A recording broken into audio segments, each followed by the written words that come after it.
Still taking a second to get everything up and running. It's been a bit of a struggle to try and get online tonight.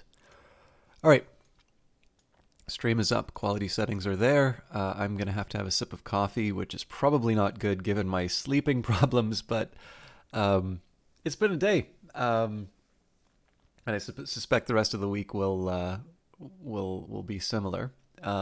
But we are here for some Phantom Brigade, and I'm really looking forward to it as soon as it loads. The loader is telling me it's up and running. We've got a new update, so there's going to be some patch notes, which for those of you that do not like hearing me read patch notes, I'm sure this will be a less than thrilling few minutes, but this is always, I think this is always good to go through, so excuse me.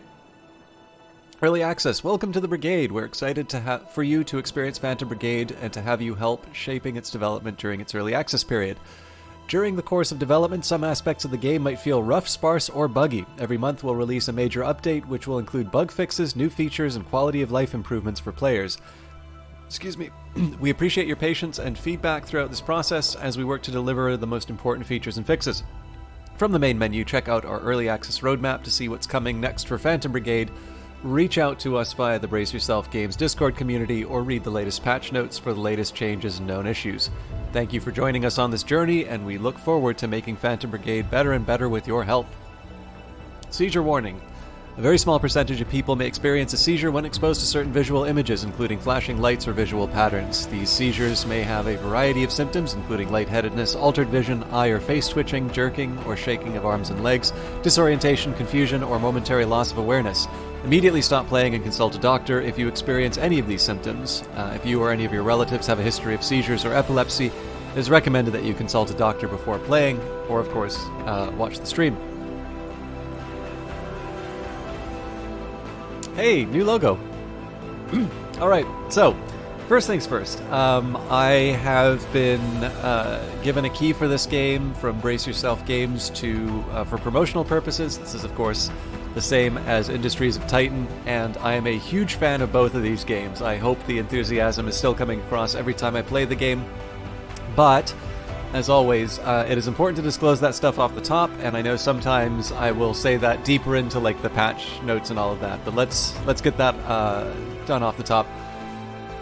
It has been a while. It's one of the challenges that you run into whenever you broadcast a game that you've been given a key for, is that there aren't actually very clear guidelines in terms of like when you're no longer doing it for the promotional purpose or whatever, right? Because like a game is a thing of value that you've been given in order to do this promotion.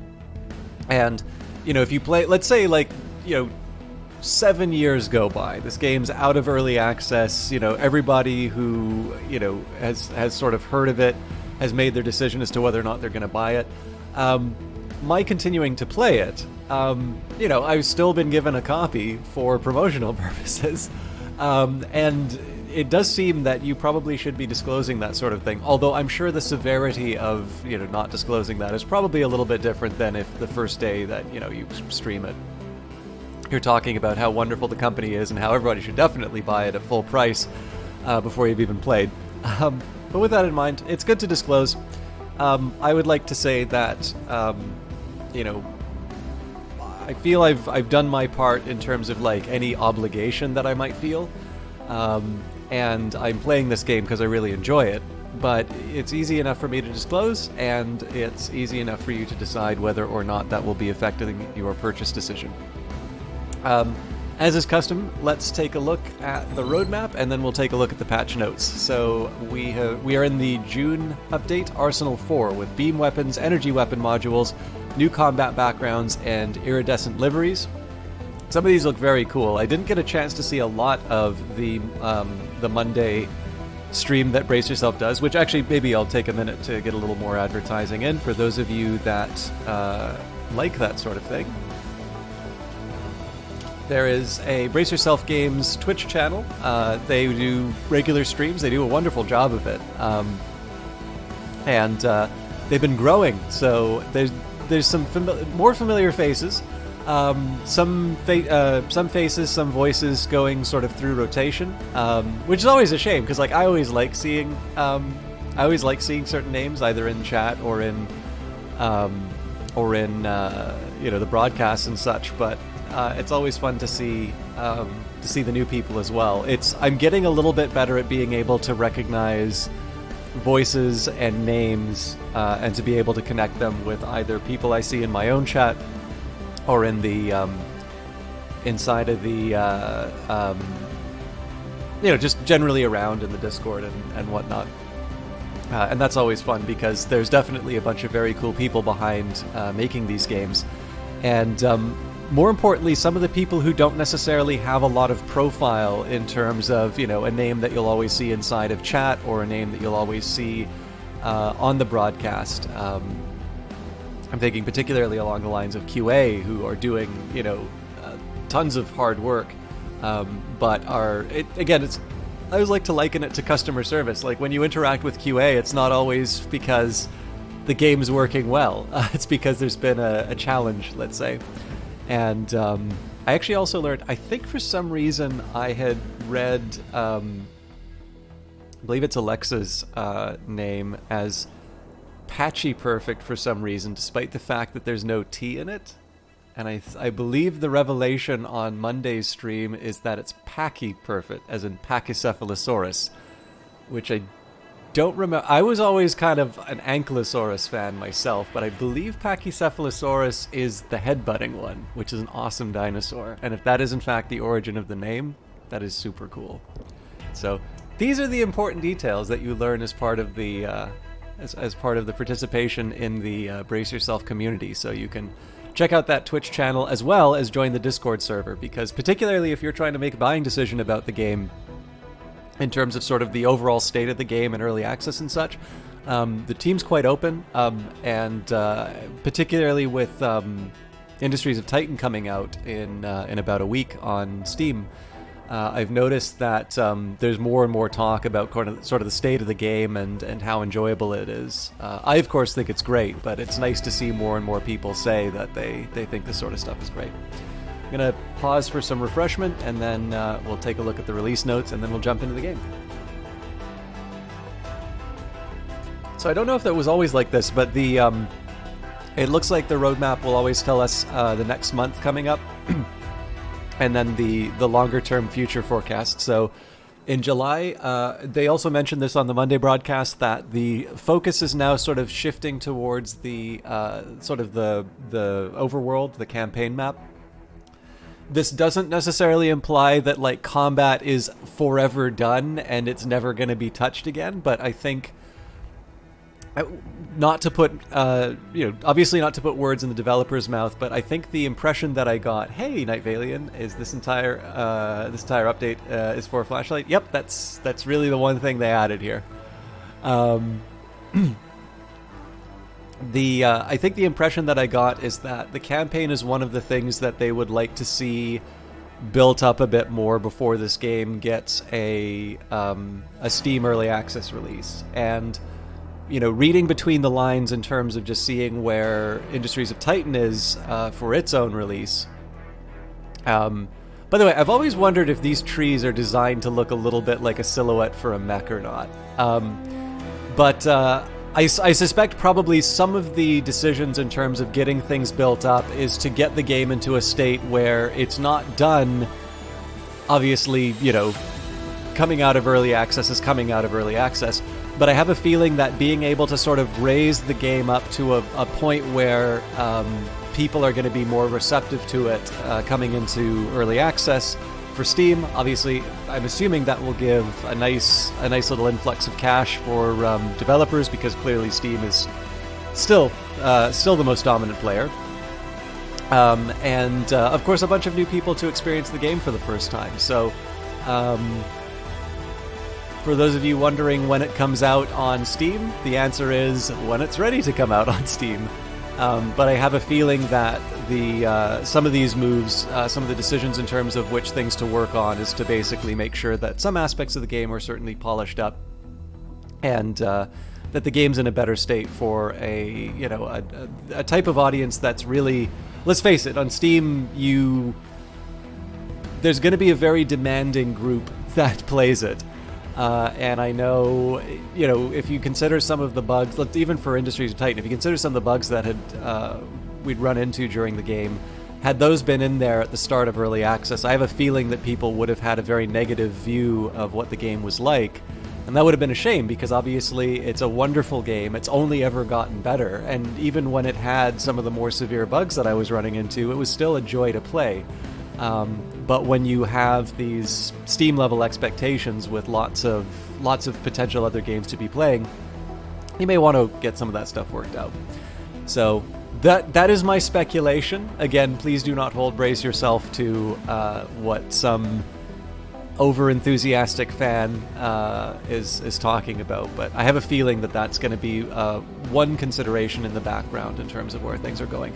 And I'll be honest with you too, I think you've heard me say that on the campaign, it's one of the things where I feel a little bit more I don't want to exactly say lost, but it's one of the things where I'm not 100% sure where I'm making certain decisions. I think maybe this might make some more sense as I play the game. But I think this is I'm looking forward to this, because really with Arsenal 4, I believe it's the last of the weapons that we've seen in the trailer have been implemented here.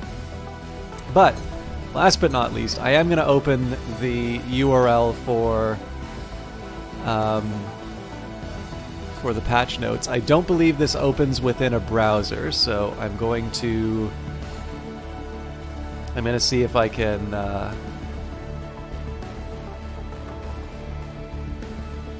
oh, that's right. This was this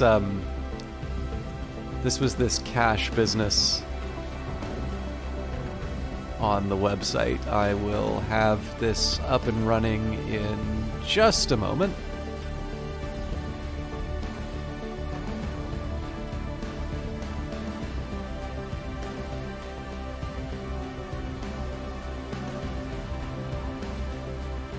Actually, while we're at it, let's do this right. I'll show you the trailer. When I watch this on YouTube, the audio sound really, really blown out. But this might be a my computer thing. So let's give this a shot. I'm gonna exit this.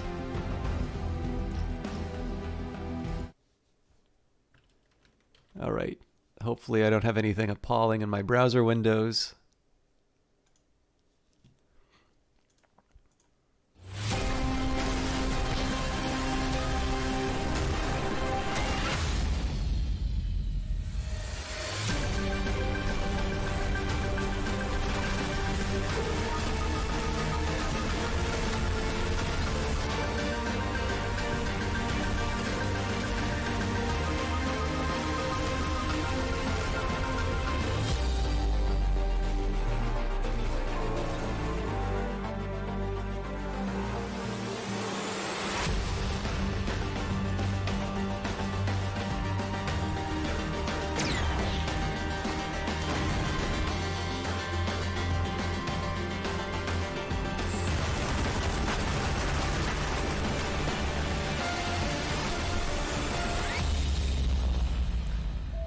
So I don't know if I'm just being really fussy, but I kind of got the impression that maybe when they uploaded it to YouTube, YouTube tried to quote-unquote help, and I don't know, it felt like the audio level sort of blasted past a certain level. But maybe I'm just being picky. As you can see, the flashlight is the big new update, which we may or may not see, because of course one of the challenges is sometimes you will run into the game and not necessarily pick up the new weapons, although I have noticed that my own personal taste tends to go towards the more kinetic weapons anyway.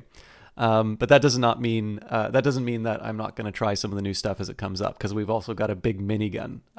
So patch highlights, and then we'll jump into the game as is the tradition. So to beam or not to beam, new beam weapons added, all of the colors, new colors and iridescent livery effects from the ground up, better map backgrounds, and more. I have it from good authority on the on the last Brace Yourself stream on Monday that these were in fact hand-drawn, leaf by leaf, improvements to the map backgrounds. Phantom Brigade is in early access, which means we are actively updating and adding new content based on our roadmap and your wonderful feedback. We update Phantom Brigade on the third Tuesday of every month. You can expect the next major update Tuesday, July 20th at 11 a.m. Pacific time. See the full patch notes below. One quick word on the updates, by the way, because Industries of Titan is going live on Steam on the 21st. I may have to short Phantom Brigade of a stream in the in-between times. And I know that's happened to Industries of Titan a couple of times, so this patch might be a little bit light from me, just to try and make sure that there's a proper, welcome with the new Steam release for Industries of Titan. Of course, the same will happen to Phantom Brigade, so life is balance. But just maybe a quick word that if you really like Phantom Brigade and you don't care for Industries of Titan, there might be a little bit more of that on this update. And then, of course, I'll make sure that in the subsequent update that I redress the balance. But in reality, I really enjoy both games, and it's I'm not above sticking in some extra streams to get more gameplay in. So, beam weapons. These brand new energy weapons can be found. Oh yes, and as always, the little mechanized arm is an indication of a change brought on by community feedback. So, if it wasn't clear already, join that Discord. These brand new energy weapons can be found on experimental and army-controlled sites. Beam weapons deal continuous damage on a unit in the path of the beam. Beams will lock on and follow the targeted unit as they move. Damage is compounded the longer the beam is in contact with the target. Damage can be compounded even more with multiple beams. Beams can go through multiple targets. They can be reflected by an active shield. Oh my god. By an active shield, reflect enemy attacks back at them, or try redirecting your own beams around obstacles. That's amazing. 3 new weapons. The BM1 Sunswarm, this heavy weapon has long range. This weapon deals moderate amount of damage and has a slow rotation speed. The BM2 Glory Dog, a medium weight weapon that fires a narrow beam at medium range. I almost said medieval range. A weapon is slow to compound damage, but can be devastating when locked onto its target for a long time or shot at with another beam.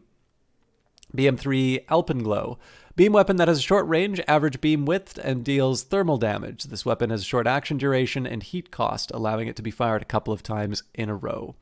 Liveries. 5 new iridescent livery palettes, added 12 new neutral livery palettes, and added iridescence to experimental liveries.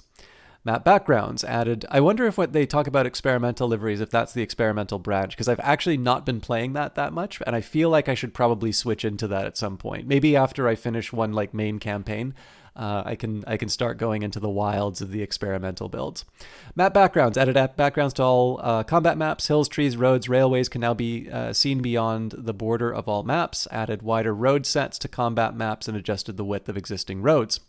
Miscellaneous and community feedback. Energy weapons now spawn more frequently on army-controlled sites. This is actually really helpful here when they might have said this in the previous patches and I haven't noticed it, but it's kind of helpful to see where these things spawn.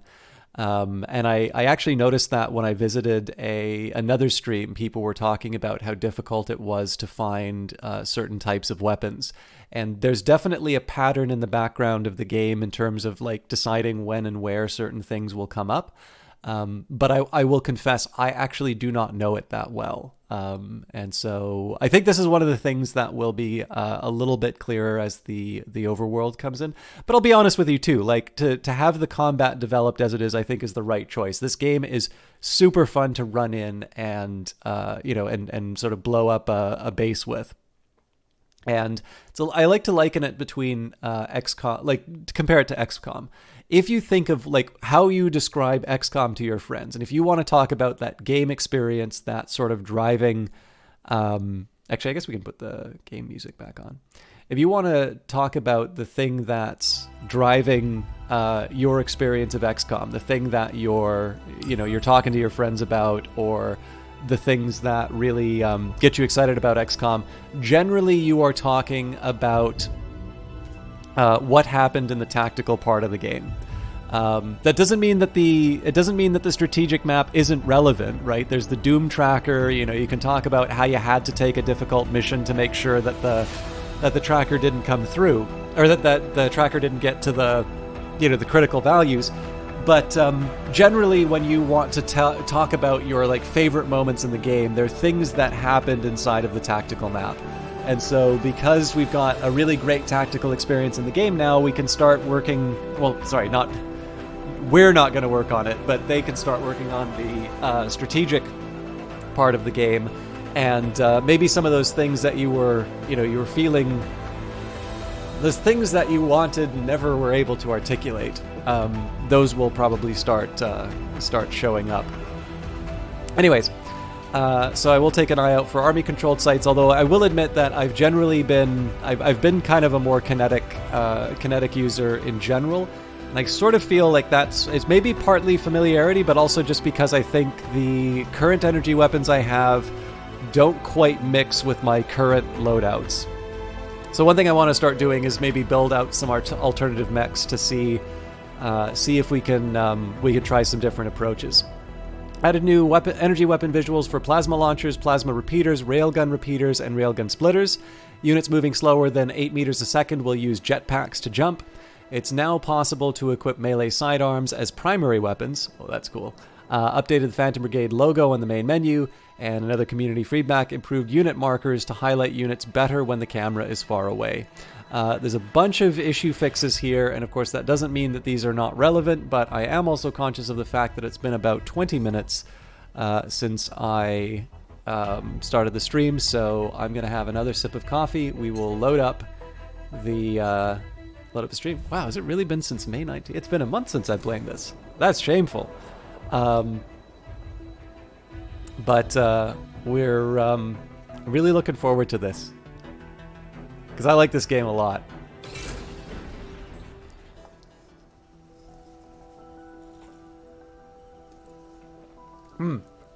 Also, I believe it was Adelaide who was saying the game where this setting takes place, it is apparently an alternative, I don't know if it's an alternative history or an alternative Earth, but takes place in sort of Scandinavia.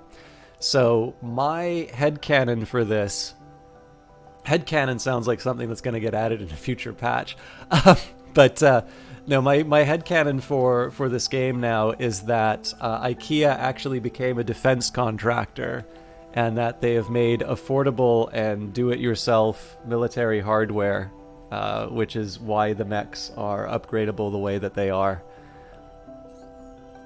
And presumably, they've got, very Nordic-sounding names like Kaboom with the umlauts over the O's. Anyways, let's get salvaging. Oh, do we have repairs to do as well? No, we're good.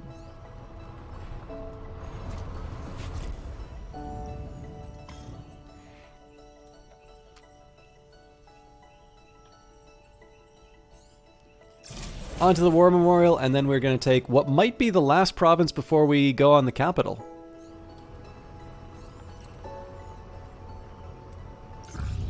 War Memorial. As you approach with caution, but the coast is clear. There are more abandoned mechs here than you could see from the road, and they seem to be getting more numerous the further away from the road you get. Oh, I know where we are, your pilot exclaims. I heard there were some memorials from the old war out here, but I've never seen them. If we have time, I'd love to pay my respects, another says. Oh, actually, here's another detail. Apparently, they are changing the way the text is handled inside of the game. So they're, I think, I don't know a ton about this, but I know in some of the Paradox games, there's sort of, when you have these events, there's like I think they use YAML, yet another markup language. But basically, like, there's the events, and they will have these strings, and then there's sort of this, for lack of this is probably the wrong term for it, but there's sort of this lookup table. And one of the things that helps them with is that it makes localization very a lot easier. But apparently, also what it will be doing is it will be making it a bit easier for the text to be a little bit more, I guess reactive might be the right term. Apparently, basically, you'll be able to sort of hook into certain variables inside of the game. It's a nice little behind-the-scenes update, which maybe doesn't sound very important on its own, but it's not a bad time for me to note that I believe Phantom Brigade is actually moddable at the moment. Now, I haven't really been doing a whole lot on this I haven't really been thinking a whole lot about mods. It's actually something I would kind of like to get into in general for games. But I thought just because they mentioned that they're going to be making that change, it was not a bad time for me to mention that this game actually has. I know with Industries of Titan, people are always asking about mod support. If you are somebody who's interested in modding, I believe this is already happening inside of Phantom Brigade. I've personally not played around with any of the mods for this yet, but I know it's a thing. Like, the thing is, I also play games on vanilla a whole lot. But I've always, there was one thing I wanted to do with Crusader Kings 3, and then I didn't get a key for it. So I was like, okay, well, that idea is not going to work. But there's actually something I wanted to do with Stellaris, which has sort of been my white whale. I'll probably still do it, but it takes some effort to learn. But I'm also feeling like, because Phantom Brigade's in this nice early stage, maybe that would be a better one for me to, to make a first mod for. Again, I have no shortage of ideas, but people don't care about ideas. People care about implementations. So maybe I should just shut up until I got something ready to show you. For those of you who like mods, and for those of you who want even more Phantom Brigade, the community has produced some extra content for you, which I've not yet played myself, so I cannot comment on. But if you have played some of the mods and want to talk about things that you like, feel free to mention it inside of chat. Ruins. As your mobile base trundles towards the memorial, you hear a commotion up front. It looks like some enemy troops have set up a shop in the memorial, creating some kind of base here. Can't let this stand, says one of your pilots. This is meant to be a peaceful place, but we have to evict them. Right, boss? Suit up! Okay, I don't want to spend too much time customizing the mechs, but I do also want to see what new weapons I can equip. So we're starting to get a little more equality as far as our levels are concerned. Hermes has sort of been my go-to. I don't know what's changed, but a lot of this seems like clearer and more pretty. Maybe it's just because of the background look. Anyways, okay, Grey Vidars, Grey Vidar and Tsubasa. Right arm grays, right item gray. Railgun repeater, but doesn't exactly throw me into world ecstatic rapture. Did I?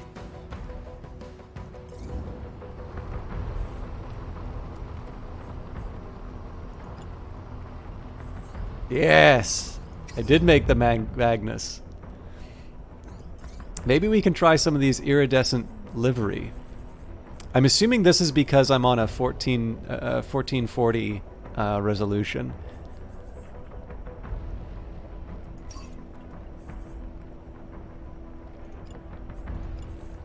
I thought they would give me a preview of if I do all parts. Okay. Let's see if I can get a big fancy iridescent look. I'm not going to spend too much time on this, but I wanted to...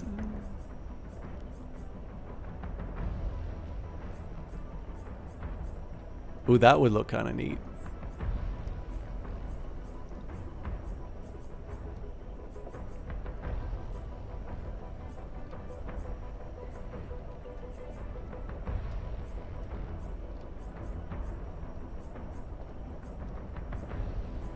Here's what I think I'm going to do when... Oh man, there's some really good new colors in here.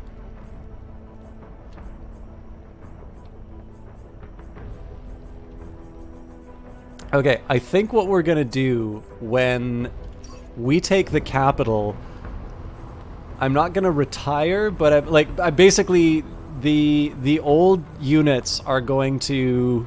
they're going to take their role in, controlling the capital, and maybe what we do is we just completely cut loose and we make alternative units with the most garish livery and completely new designs in terms of the look, because I know I've been very set in my ways in terms of how I use my squad, but it's working for me. So let's see how they perform against the Beam Me update. Getting negative IFF code. We've got hostiles in range. Engage at will. Reinforcements should be coming soon. Okay. 2 enemy contacts on the field. Retreat possible 3 turns. We want to take the objectives and reinforcements arriving on turn 4, although I would hope that we can deal with 2 units before then. Not a lot of places for us to escape, so we might just have to stand and fight. We've got a raised tank with an assault rifle. And then we've got... Uh-oh! A Vulcan. All right. And they are targeting the Hermes. Okay, so let's think a little bit about the threats that I'm facing. So one maybe obvious step... This might be a new map, actually.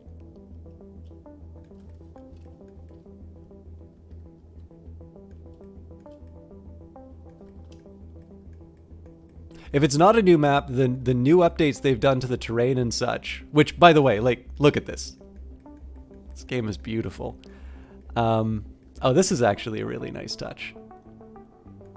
This is, I think, what they were talking about in terms of the roads going off.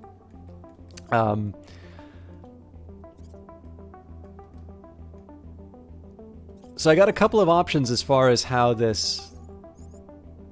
as far as how I handle this. So the one thing you can kind of think about in this game, is in the tactical map, is that there will be a unit which is sort of the axis around which the turn turns. So for instance here, we've got the Hermes, which is currently under threat from an ultra heavy gun. Now if we can knock out the pilot, if we can take out one of its arms, there's any number of things that we can do to help this Hermes. But until I come up with a solution to it, this is sort of the most immediate threat that I want to deal with. And it also turns out that there's not a whole lot of time for this unit to escape. So for instance, one thing that I could do is I could actually just run them behind some cover here, and all of a sudden I'm not that worried about the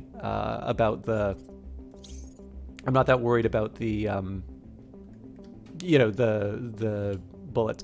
Now, unfortunately, this means that my sniper's going to have to find a new spot, because I don't really fancy them sort of sticking around on this hill to be taken out by the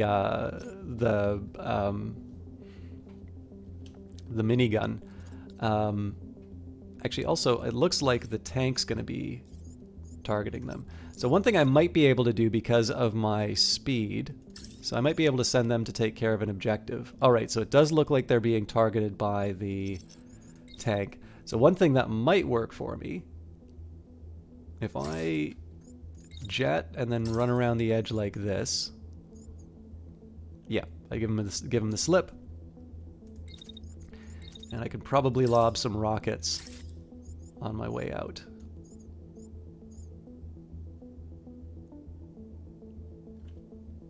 I'll miss out on the last little tail end, but... Okay. So actually, I was going to say, originally it was going to be trying to decide what to do with this Hermes. I've actually found my safety move with them. I'm going to build the rest of the turn there, but I've got some ideas in terms of what I'm going to do with the Behemoth now. So we're going to wait out the attack as long as we have to. And I'm actually just going to move them to... if I can.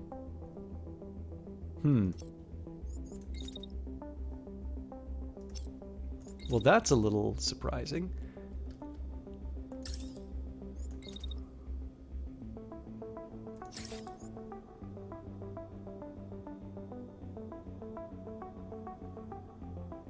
Okay, so I think I get tagged in the back trying that.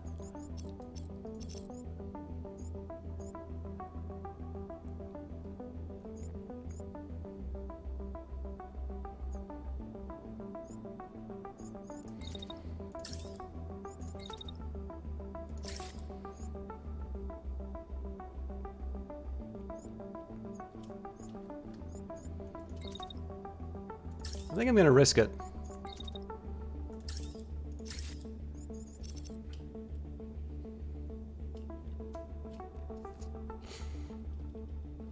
Okay, So one of the clear things, to me at least, is to run my melee unit sort of around the edge, at least as much as I can, and just bonk him on the head.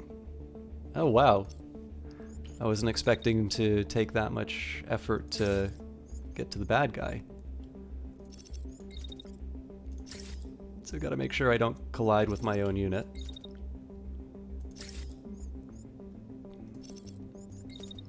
So I just wait for them to run.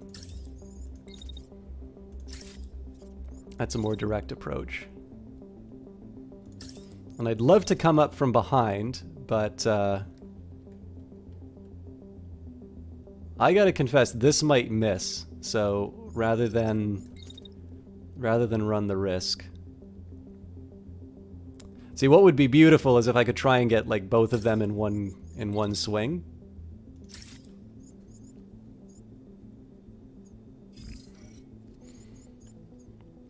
This'll take him out at the end of the turn though, so I think that matters a little bit more for me. Okay, so what I'll do here, knowing what I know, let's blast him with a shotgun as sort of an aperitif, and then we'll okay, let's make that a little earlier.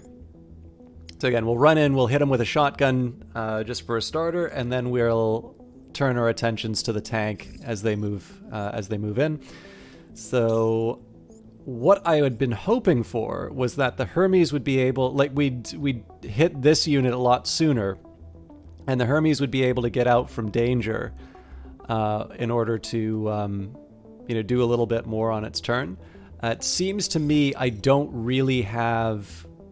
really don't have any options for the Hermes right now. That the connection, like the thing that will connect with the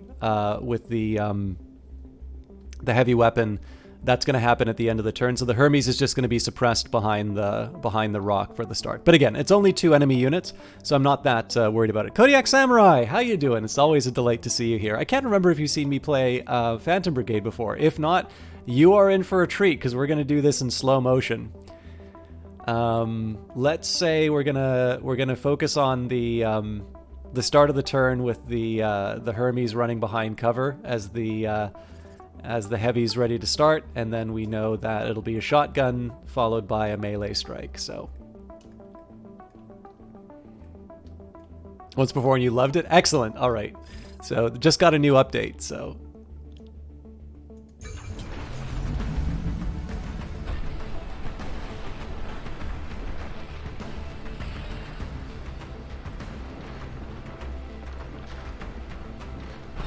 It's a little dense in the woods, so we can't quite see the Hermes running off, but it's right there.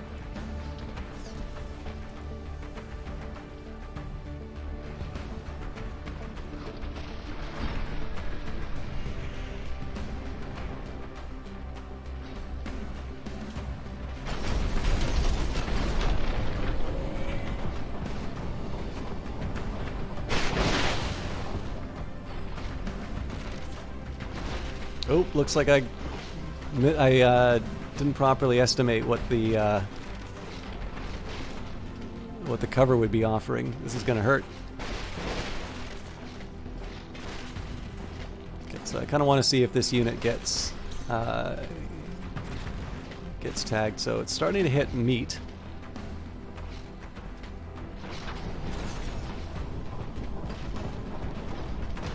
That's a lot of concussive damage that I'm taking here, so the Hermes is probably going to need a little bit of a break. But we're getting close to the end of the... Oh, you better deliver soon, my friend.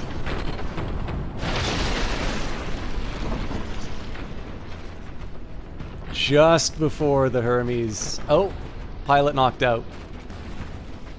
We got there too late.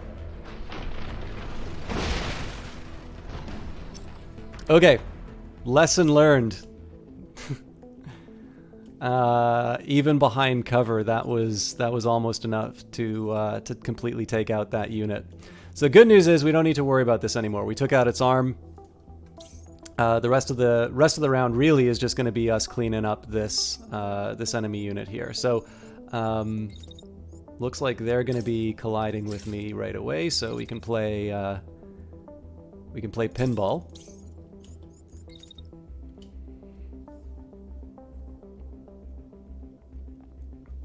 Looks like they do want to hit my...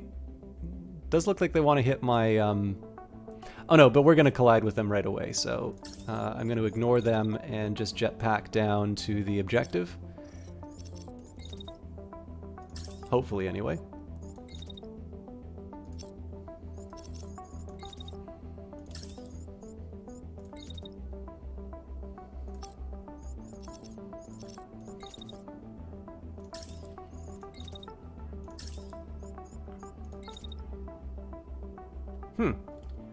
Maybe I need to go like right up to the edge.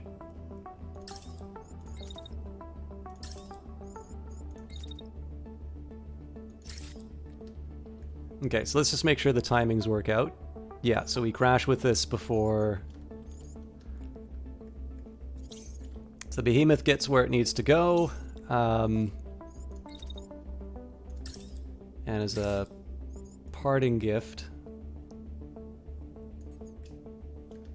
we deliver a shotgun. So we're down to 3 units for the rest of this round. We'll take the objectives, but I think we're going to stand and deliver for the rest of this, and we'll just try to be a little more careful with our unit's health. This one we can probably do a full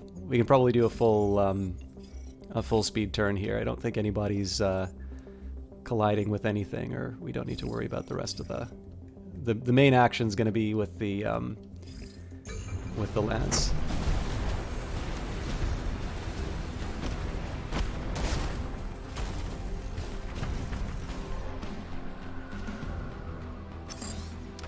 Drone has a rough location of the crate, but we're going to need another ping to ensure it's picked up. Stay at the location to finish this. Okay, so this pilot's going to eject again. There's nothing too special going on there. This is going to be out for the rest of the round.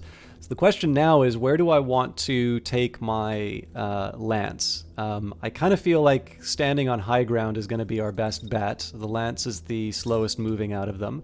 So I'll move a little bit closer to my melee unit. And again, we'll just have to wait to see when the enemy units show up. So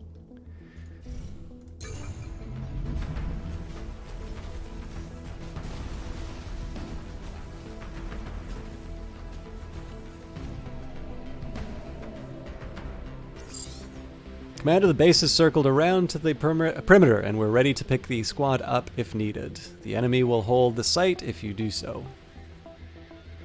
So we don't want the enemy to hold the site. I also don't know what happens to your incapacitated pilots if you try and do a retreat. It would seem to me that they wind up captured, which will not do. But we have got our objectives, so I will move up to the high ground. I think I'm going to leave the Sleipnir where it is, just because I want them to be a little bit more mobile to respond to whatever is coming up after us. But again, we don't really know where the people are coming from, so any guess is as good as another here. So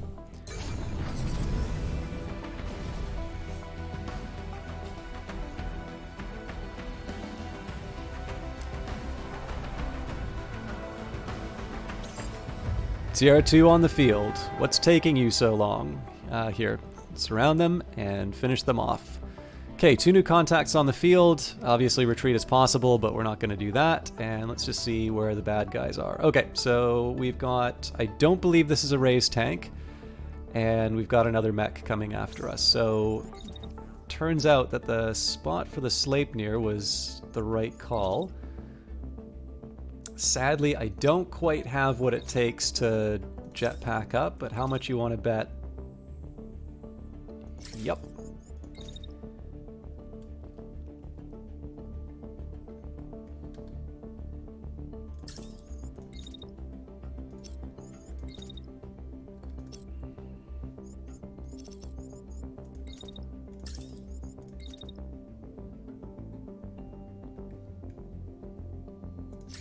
Give them a nice little welcome gift.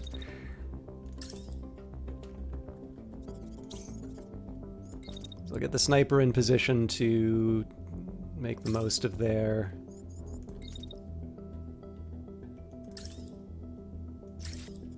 Oh, cool. So there is... I was wondering about this. There, you can have directed fire. Obviously, I'm not going to do that here. So here I'm going to take advantage of the dash because I'm probably going to be able to cool it down for the rest. And the question here is, can I do this shot without... Yeah, my ally's not going to get hit by that. I'll try and maybe move it a little bit closer through the timeline so that I'm not... Yeah, not finishing it at the tail end. Alright, I'm going to do this one at full motion just because we sort of know what the actions are going to look like.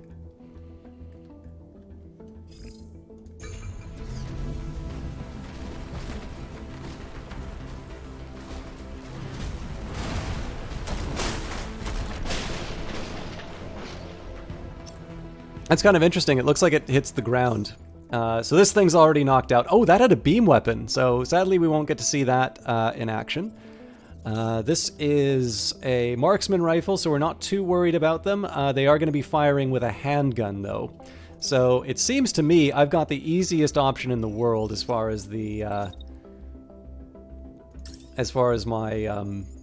oops, wrong unit. So they're going to be targeting my... They're going to be targeting my my lance, which is a big beefy protector.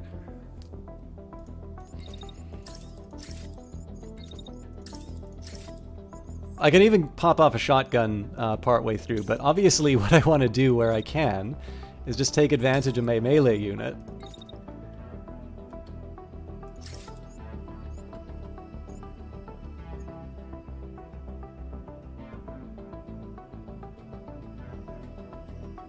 So it's not clear that this will be enough to sort of take out the enemy unit.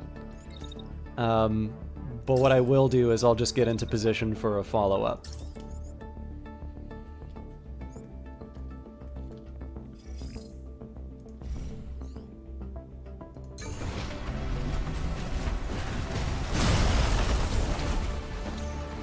Yeah, never mind. I think we're a little overspec'd for whatever we were up against there.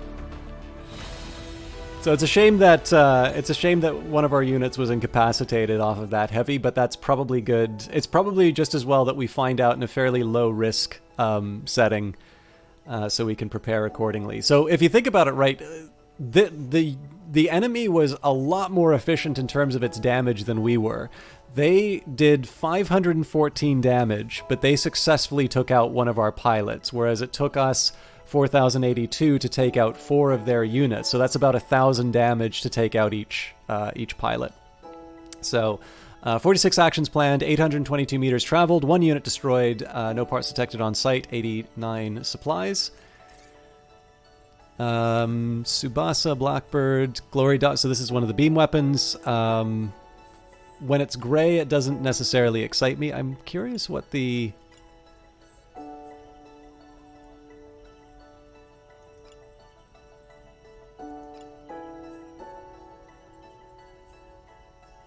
I wish I understood what these checks mean. Whether it's like, accept... Surely if I...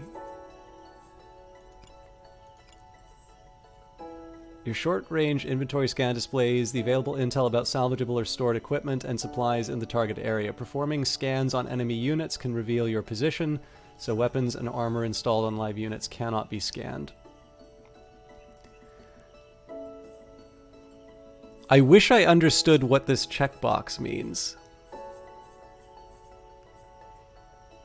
Because, like, there's a side of me that says, like, take this. But it wouldn't seem to make a lot of sense to, like, presumably you don't need to opt into taking stuff. Hey, it's been a year. It looks like you're stuck with me now. Oh my goodness, Olaf, it has been a year.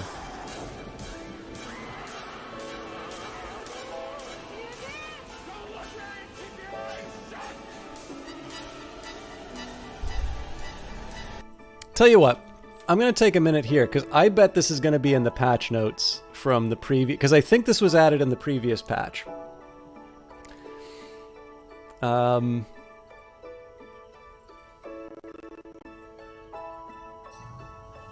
god, there's a really cool looking livery in. I'm just looking at the gifs for the.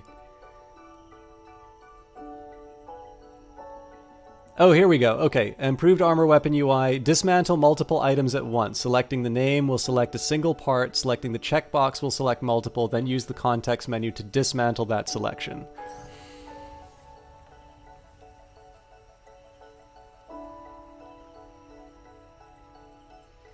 So yeah, I think one thing that wasn't clear to me was that it doesn't seem obvious here that this would scrap it, and I think it's because I'm finding it in the inventory scan. Yeah, I feel comfortable not clicking this stuff. Probably under normal circumstances, like I'm not crazy about the Tsubasas because I believe these are the ones that have, these are the ones that are like all barrier and no armor, and I just feel like that is, you're just waiting to see your pilot get killed there. Oh, do I not get to review the scrap? Oh, but then it's saying that I'm not, like, looting the...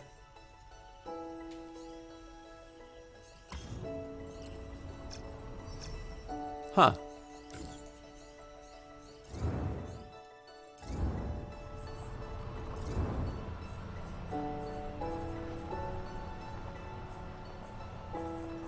Yeah, Foxtrot's looking a little worse for wear there.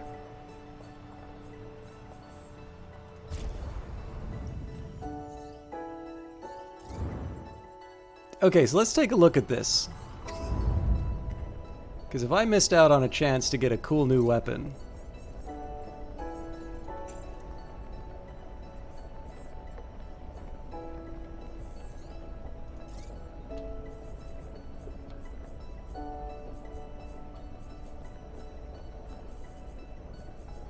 So I don't see a beam option here. I'm thinking we lost our chance to pick up a... Okay, and the problem with that one is I'm not clear as to whether or not it was... Oh, here we go. Ruins. You come upon a quiet memorial. At the center, a slab of concrete has the names of fallen pilots etched onto it. On the ground, helmets are scattered with weeds growing through the burned-out cracks in them. You and your pilot scramble out of the mobile base and have a moment of silence. When it's passed, one of your pilots leans over to you and asks, "What do you want to do now, boss?" So we can investigate. There might be more to this than meets the eye. Chance to discover a location with better loot. Leave. You can worry about the dead once you've looked after the living. Or salvage. You gain a scant few supplies, but your pilots don't feel good about looting a memorial. We will investigate, especially because it'll give my pilots a chance to rest. Okay, so I kind of want to get a better idea of exactly what's happening when I mess around with... Okay, I guess we didn't find better loot.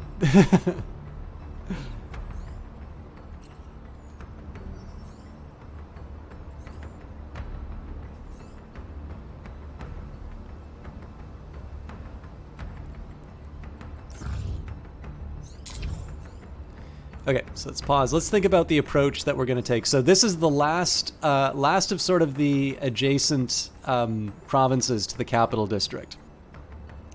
So the nice thing would be to sort of do a big loop and make it to the capital.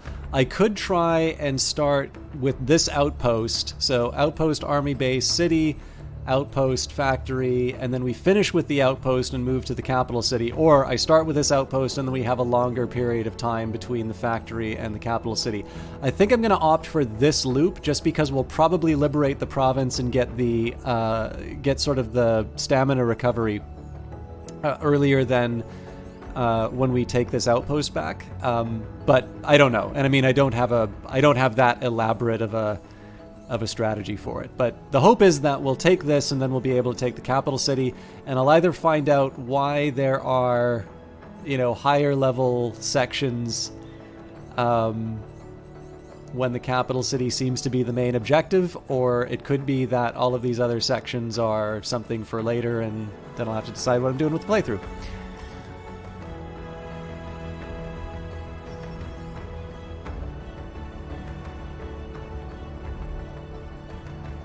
And of course, the hope is that they're not going to send units out to try and take out our liberated cities. That would be inconvenient. Hello, the Eyes of Sin. How are you doing? Just got back from an outing. Wonderful to hear. I don't think I've heard from you today, so I was a little nervous, but I also recognize that could just mean that you're busy rather than you're busy rather than in trouble, for lack of a better term. For those of you who do not know the Eyes of Sin, they are a valued and talented member of the community. So the Eyes of Sin spent the day avoiding your housemates in the woods and on the town with your nice housemates. They took you out for a burger. Oh, that's wonderful. So for those of you that like these emotes, the Eyes of Sin did a wonderful job with them. So that they are there. I can definitely speak very highly of their ability to deliver on emotes and art, and in fact this is how they make a living. So if you have a broadcast yourself and are looking for emotes or just art stuff in general, or if you know somebody who is, I would love it if you would put the Eyes of Sin's name forward. I guess I don't have a whole lot of opportunity. Like I'm not that connected in order to be able to drum up some work for the people I know. But the Eyes of Sin is someone who I really do value the kinds of work that they do, and I know it's a little repetitive, but it is a way that I can try and help out somebody who I know is looking for work, as well as on the odd chance, just let you all know about some art that I quite like. So if you are looking to commission someone, or if you know somebody who's looking for commissions, the best way to contact the Eyes of Sin is this Twitter account. And of course, this Twitter account also is just where you get a chance to see some of the Eyes of Sin's work and be able to hear from them. And if you like the art, there is a coffee page. So this is where they will put their photography, their drawn art. It's also a chance to do a donation, so I believe you can buy the Eyes of Sin a coffee starting at $5. You can do so anonymously, or you can do so publicly.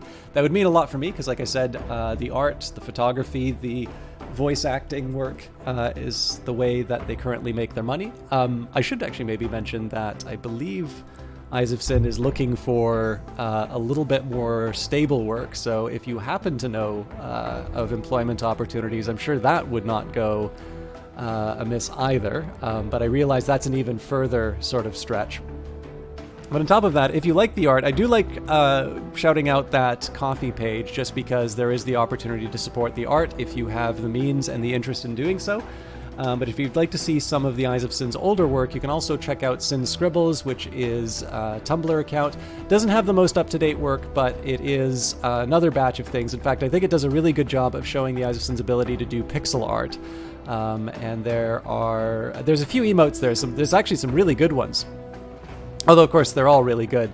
But I think some of the pixel art will particularly draw your attention. And some of you may recognize a few emotes in there as well. But needless to say, I think the Eyes of Sin is somebody whose art I value quite a bit. Actually, one thing I haven't followed, I'm taking a look at the Tumblr page right now, Eyes of Sin.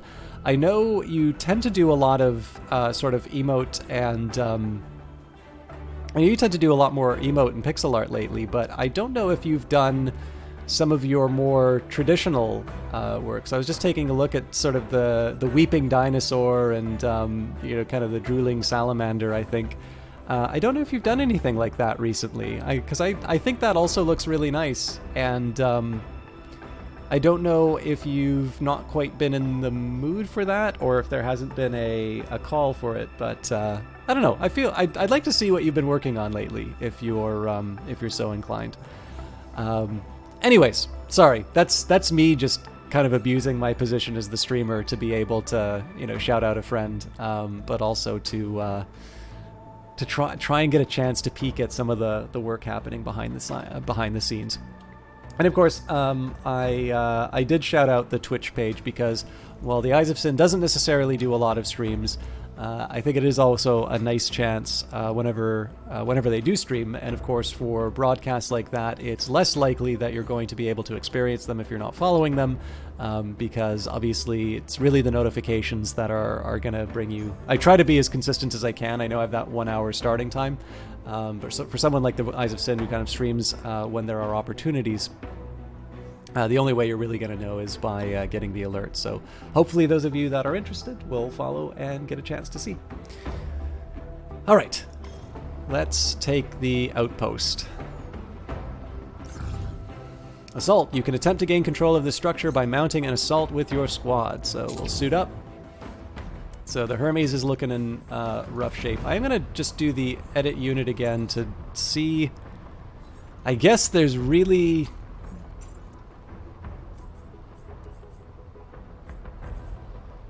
Yeah, I think it's fair to say we did not get any of the items on that mission. That's a real shame. So I'm gonna keep a closer eye on the next mission to see how we can do our salvage properly. But of course here we're level 11 to 13 going up against a level 15 base.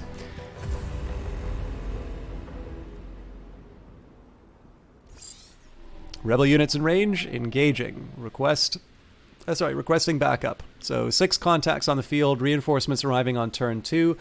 We are going to take objectives again, but it seems to me that the name of the game is claiming stuff as quickly as we can. So what are we up against here?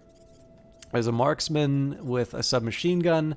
There's a heavier launcher with a shield. The launcher is a starburst. And then the tanks that we're up against, a couple of... So the LMG is something I might want to keep an eye on. And an autocannon, so that's shorter range. And then I suspect the other 2 would be turrets. Yep, so 1 machine gun.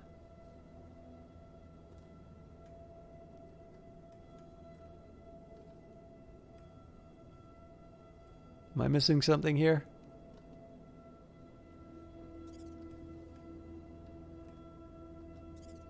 Four enemy units.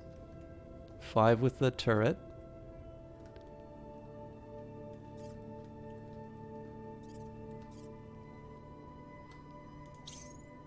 Oh, right on top of us. All right. So I suppose, as usual, we should just take a look and see what we're up against, and see if there's a way that we can sort of maneuver around the main threat. So we've got a marksman shot coming after. That looks like that's dedicated to... Oh, that one looks like it's dedicated to the sniper. Oh, both of them. No, that can't be right.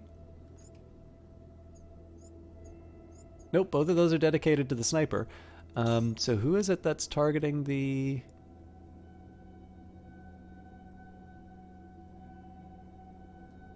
Nope, it's the marksman that's coming after the Sleipnir. Okay. That does kind of create an inconvenience. I was hoping that it'd sort of weave through and nail the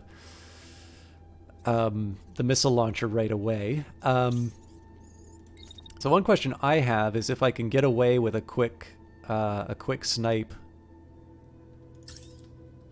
Oh, Olaf, thank you so much.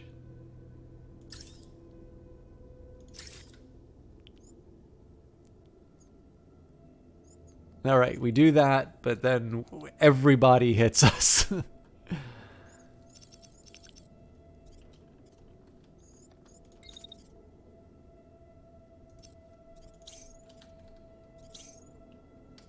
Okay, here's how I think I'm going to do this. Let's run the Hermes forward. So ideally, I'm going to run them forward in a way that they're not going to be threatened by the machine gun turret next turn. I'm just going to be able to sort of spray the enemy as I move out. So get a little... Okay, so clear shot on the tank.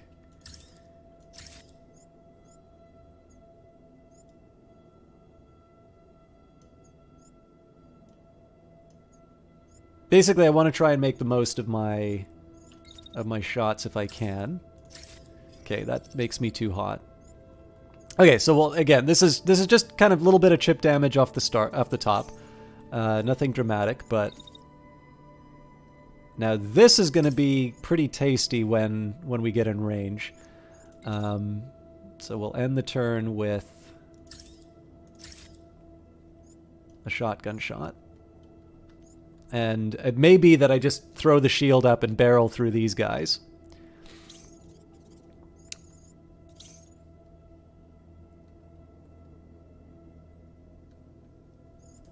So the next trick is I gotta find the right way to get these two units to hide from the incoming damage.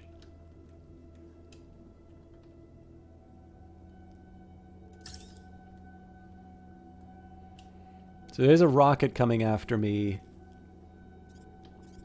That starburst is going to be coming after me. Okay, so let's say that this hill is where the... I'd prefer to run the slate... well, you know what?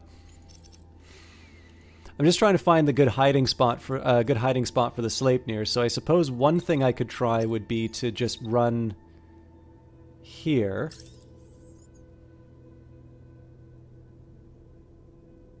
Oh, this is interesting. Okay, so if I run the Sleipnir up like this, leaving aside the fact that they're going to collide with the... They're going to collide with the heavier lance. Okay, so I have an answer for that. The lance will actually start by dashing.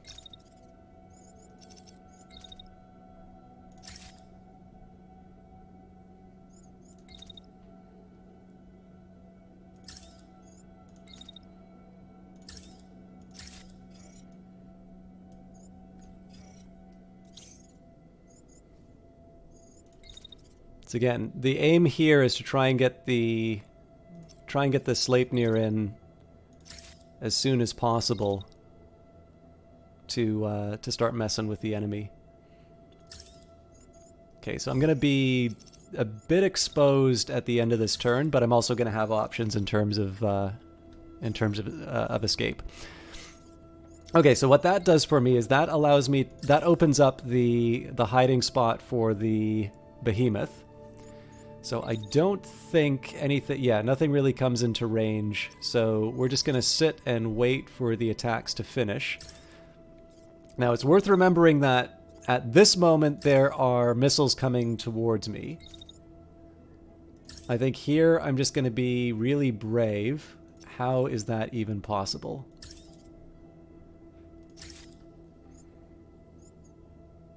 So I'm committing to a really long time with these missiles. But I suppose in the worst case scenario, I just run off to another direction. But yeah, I want to see how this turns out. I may not exactly go fully according to plan, but let's. Oh, notice somebody tripping.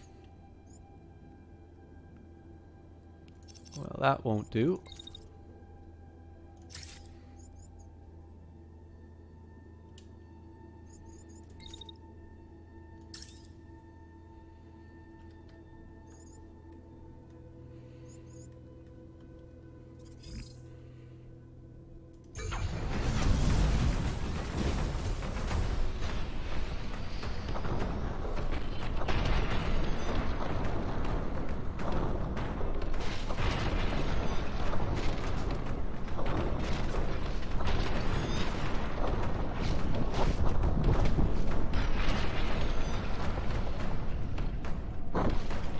Some nice concussive damage, but I don't have any follow-through on it, unfortunately.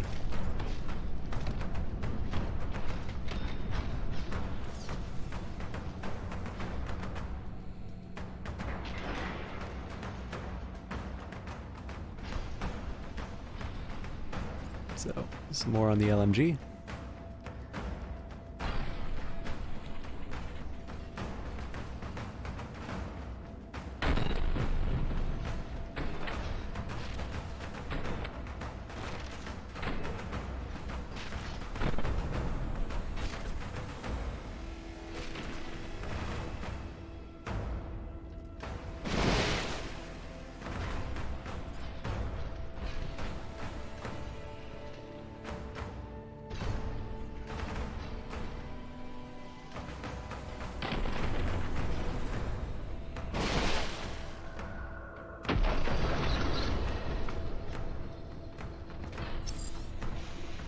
Drone has a rough location of the crate, but we're going to need another ping to ensure it's picked up. Stay at the location to finish this. Okay, so as much as I want to finish this shot, I got to get out of the way of the missiles. So, and it does look like the marksman's coming after my.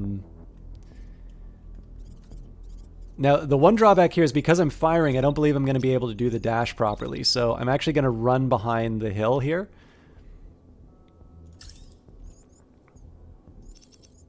Maybe what we do is part way through, then a dash. I'd prefer to go around the building just in case.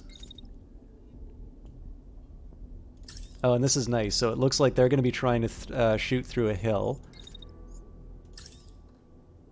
And then I get to sort of reposition and open fire. So there's really only one shot that's coming after them, but obviously I'm positioning myself in a much more effective place. Now, these turrets have come online, so I want to be careful of where I'm standing. For instance, here, okay, I'm outside of the danger zone. So really what I got to do here is sit still and shoot as much as I can, because again, we got some pretty good concussive damage on them with my assault rifle before. So for instance, this might be able to take out the unit right away based on where it's standing. There's going to be some cooldown in terms of where the concussive damage hits, which I want to be conscious of. The next thing I should be considering is what are the threats to my... Okay. So, some pretty immediate threats to the Sleipnir. However, we are armed with a big, brutal mace. So, that seems to be the easiest answer there, is just hit him with a club and move on. So I'm going to run up. This is almost certainly going to ruin my, my snipe. But... run in, hit him with the club, and then try and take the objective immediately following that. So let's take a look at how we built this turn so far. We've got the Hermes kind of doing some backup on the tank, assuming that the tank isn't taken out by the melee shot. We're sort of clear for our next shot. Immediately following, the Sleipnir turns the attack on these two tanks into a melee strike on the rocket unit. So even though the rocket unit is going to get a couple of shots off on, looks like it'll actually be two potential ones against the Lance, we'll be disabling that for at least a turn. Now, the Lance is going to be, right now, subjected to two attacks. One is the missile launcher turret, and then the other one is going to be from the, not the marksman rifle. Who's shooting them? The tank. Okay, so actually we are safe from pretty much everything that the tank is going to be throwing at them. That's good news for me here, actually. So while normally I just throw up the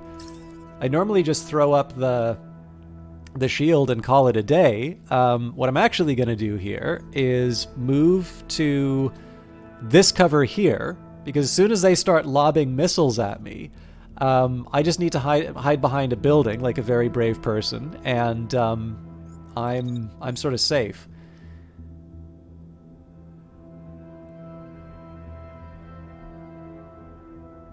So again, just in case things don't turn out the way that I'm planning, we'll throw up the shield. I'll make sure that I've got my shotgun ready once we're done with the shield. And I'll see if I can get as many shots as I can with that thing out, but I know it generates some heat. Okay, so it's a little bit of a far range, but I think I can manage. Okay.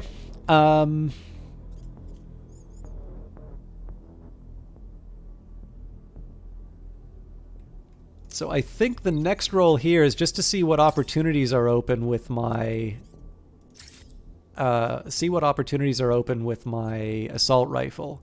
So it's a little bit out of range, but it seems to be the best. So obviously I have the chance to take out this turret here, but this turret isn't currently threatening me where I am. And I think being able to take out some of the enemy units early is my better option. So we'll start with a little bit less heat at the start of next round. generally I'm happy with where this is at. So really the behemoth is the only one that's the conundrum for this turn, because it's possible that we'll still get hit by this starburst pattern. Everybody else, though, I'm pretty happy with where we're at. So obviously, lots of plays being made here. I'm going to do my best to slow it down and see where everything's at. So we'll start from sort of a broad view just because we got some missiles coming in. And then I'll try to highlight the activity as it's happening. And we've got the Drums of War soundtrack coming on, so... Oh, no we don't. Okay, no surprises, we're missing the shots here.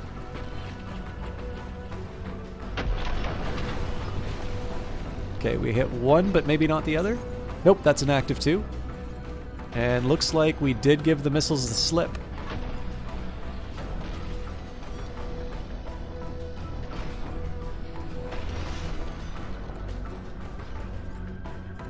Okay, so these things might actually make it over the building.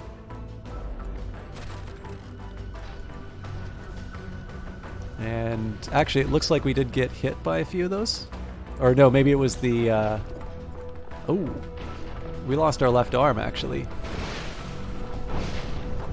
So maybe that was the marksman rifle. Okay, we are going to get hit by some missiles. Oh, no we're not.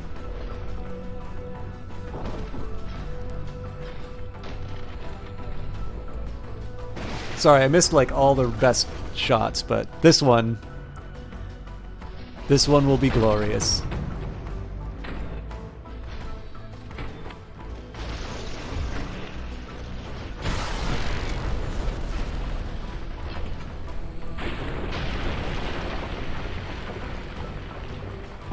Building in the background.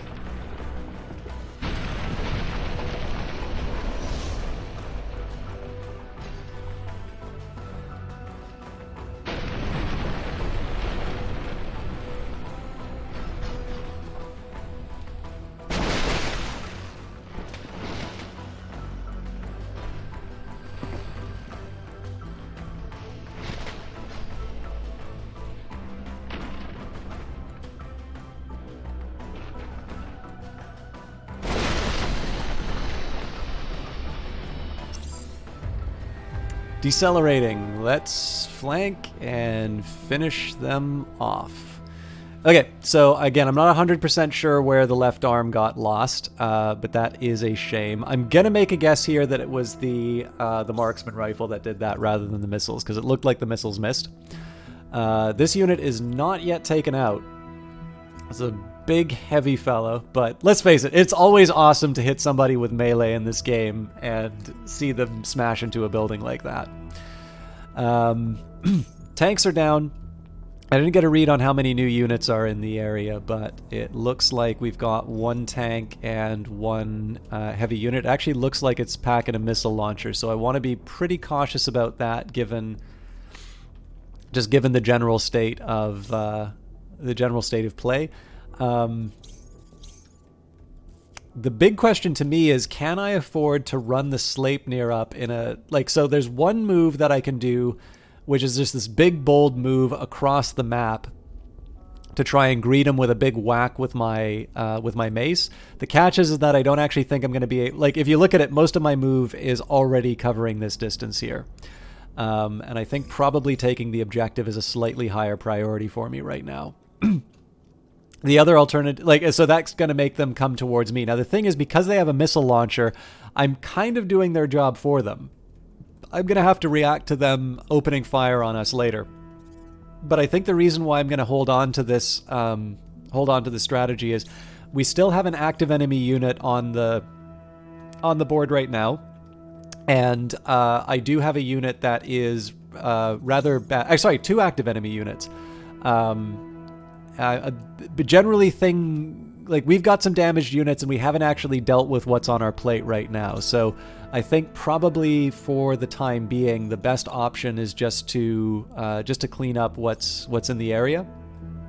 And, excuse me, try and get ourselves into a better position for the next for the next turn. So one thing I want to check, do I actually have a clear? I don't have a clear shot. So I'm trying to decide how I divide my time between these two attractive targets.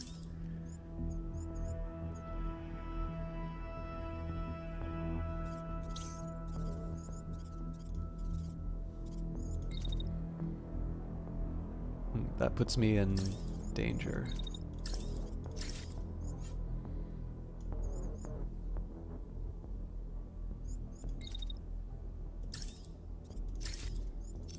All right. Not my favorite turn, to be honest.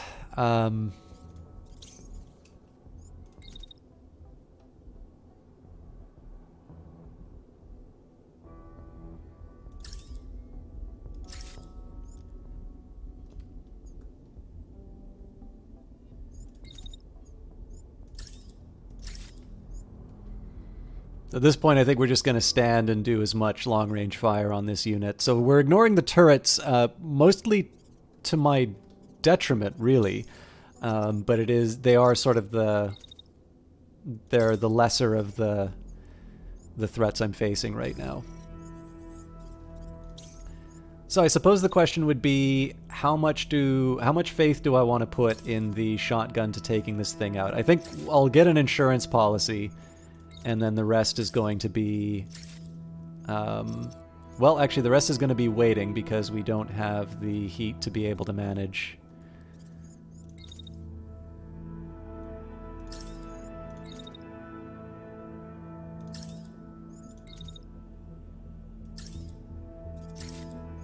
Yeah, so we'll just stay on the edge of the threat.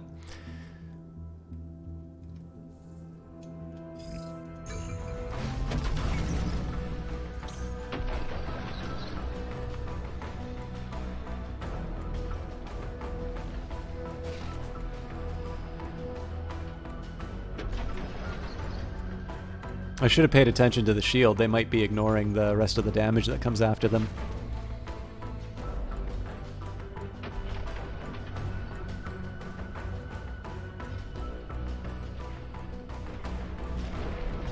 How do you miss that?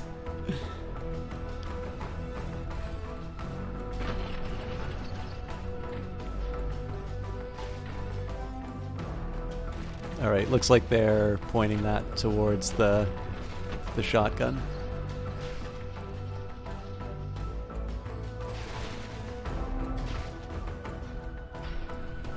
Okay, we did hit him in the shield though.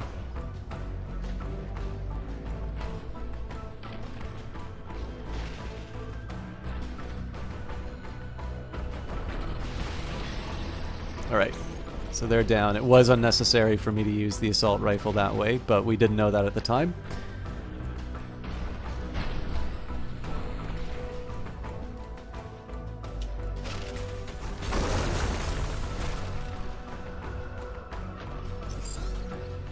Command of the base is circled around to the perimeter. We're ready to pick up the squad if needed. The enemy will hold the site if you do so. Okay. So presumably they're going to get ready to deliver some hurt on us. Looks like this unit isn't actually trying to do too much movement-wise. So that's somewhat good news for me here, because I am going to want to get a read on exactly how the enemy is dealing with us this turn. Now, I'm a bit lucky in the sense that it seems like the Sleipnir is unaffected this turn. So this is a shot. Oh, that's also good news. So it's a shotgun that's coming after us. So they're dashing to close the distance. They're opening with a shotgun after my lance. So it's kind of shotgun on shotgun. I believe I will win that exchange, especially because after we claim, consider what's going to happen here, right? This turn we're going to claim the objective. So Sleipnir gets to run around and bonk this guy on the head with his mallet. So what else is coming up? We've got a cannon. Now, cannon is a long-range weapon. So that's one that I want to be a little bit more scared of. But, again, it looks like they're... So if I stay put here, I'm actually not threatened by their current attacks. The big question, though, is how can I how can I make the most of this situation? How am I going to be able to maximize the damage? How am I going to be able to neutralize this enemy unit, which is weak, but it's not dead? How am I going to be able to make the most of this turn where the enemy's trying to get into position? One of the best things that I can do is try and make the most effective use of my sniper, and that might mean trying to get in a little bit closer. We're going to be doing a shot, I think... Okay, I am going to wait out this shot just in case this can deliver something useful. And then what I'm going to do is I'm going to try and set up, if I can, set up in a spot that would be good to hit the tank.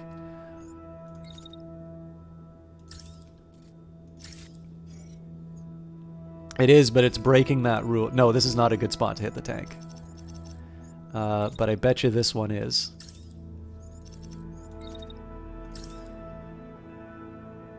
Maybe not.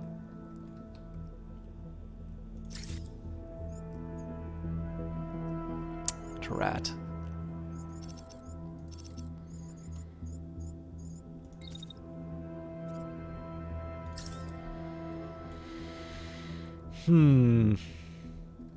Making really good use of that cover.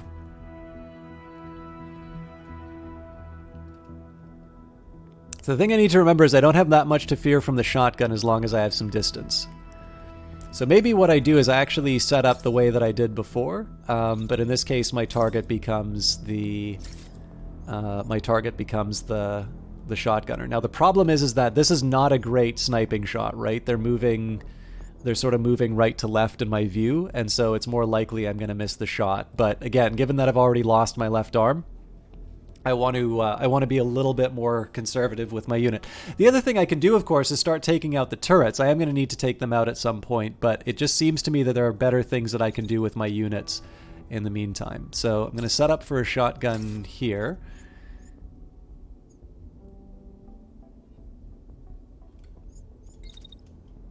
And then I'm going to try and make it as close as I can to the...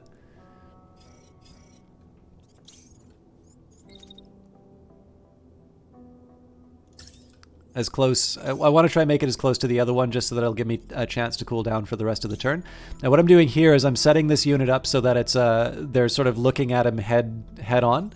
And then the idea here is going to be that once they get into the targeting range, we sort of hit him in a crossfire. And I can sort of finish the job.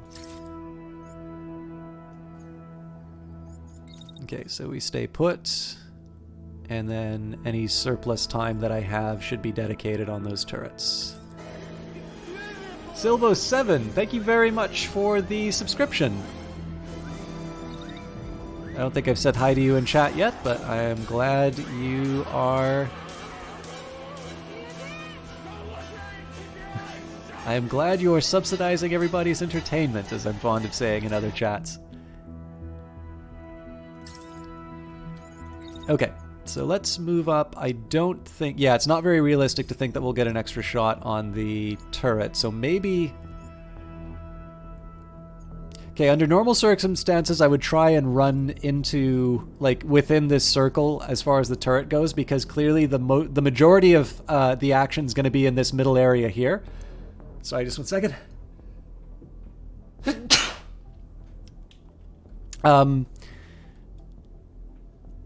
The action's going to be in this middle area here, so I would want to get this for the same reason that the Sleipnir is going to be running into the center and hitting someone with the club. I just noticed that. Excuse me. For the tail end of the sniper shot, it's going to hit the mountain. Just tuned in, rarely catch a stream. Well, thank you very much for the sub all the same. I mean, obviously, if you don't get a chance to catch the stream very often, that's the Prime sub that you could be giving to somebody else that you catch more often that you are giving to me, and I never want to take that sort of thing for granted. Thank you. It's 3:37 for you now, but you like your content, so I thought you'd throw the Prime. I really appreciate that. I actually had somebody local who used to do that for me, and I don't know if it's because I stopped going to their place. I mean, they closed down the place.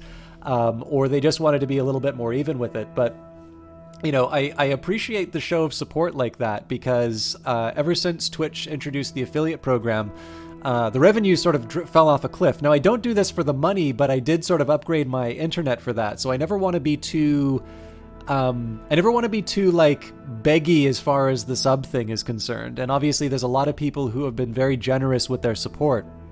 But especially for the people who have things like primes, when they just kind of toss that in there, it's actually something that really helps me keep getting this stuff done.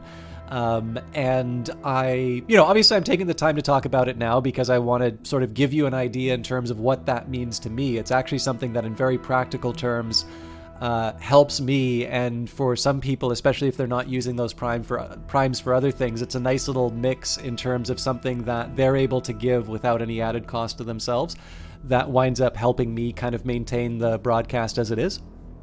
But it's one of these things that I never want to be too demanding on. And obviously being able to give any kind of financial support, especially because, you're, even for your prime, right? You go to work, you earn your money, and that's yours to do with what you want. And obviously I do this stuff for free. Nobody has to pay for the broadcast ever. It is something that I want to take the minute to mark and acknowledge. So obviously the thing that makes me happiest is to hear that you like my stuff. And it's actually one of the reasons why I try to update the YouTube channel as often as I can, because I know people sometimes have to see them through VODs. But whenever I get a chance to say thank you to somebody in person, that's always a wonderful opportunity. So thank you not just for the Prime, but thank you for the kind words, because that is the sort of thing that keeps me going.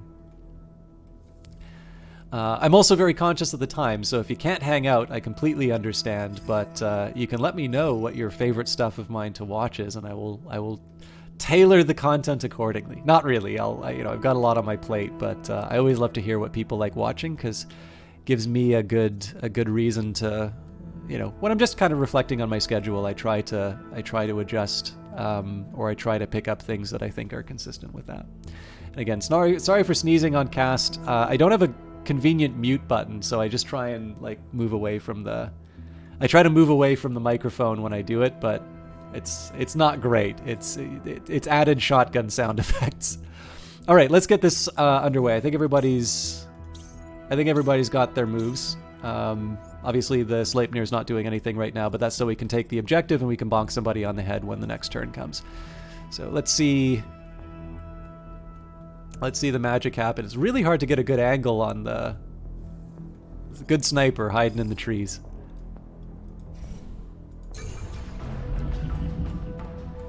I don't know if that's gonna hit. Okay, well, shows what I know. Do we have another one coming in? Yes, we do. We might get it before he goes dashing.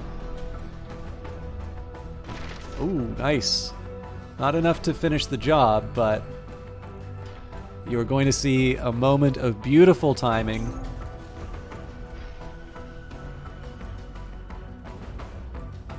Okay, it's either going to be beautiful timing or it's going to be clowny as hell as he shoots the wall.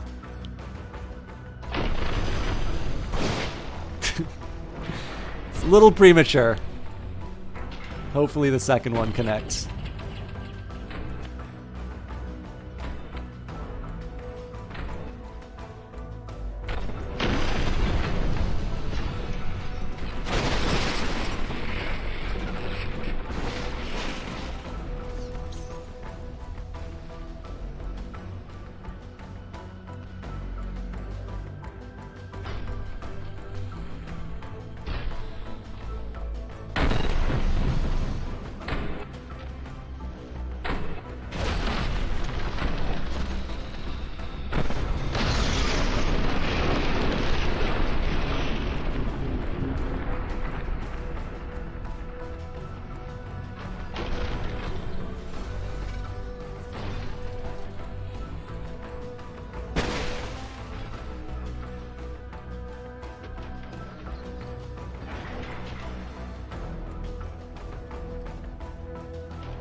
So I'll admit, we're delivering more on this than I thought we would.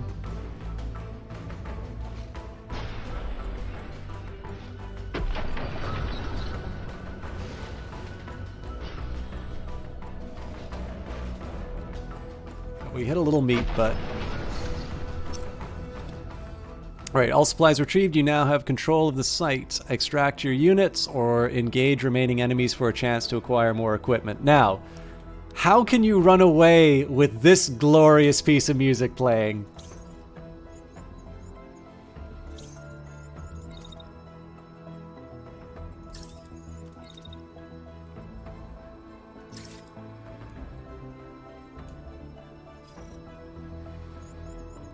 This is going to be the Sleipnir's time to shine.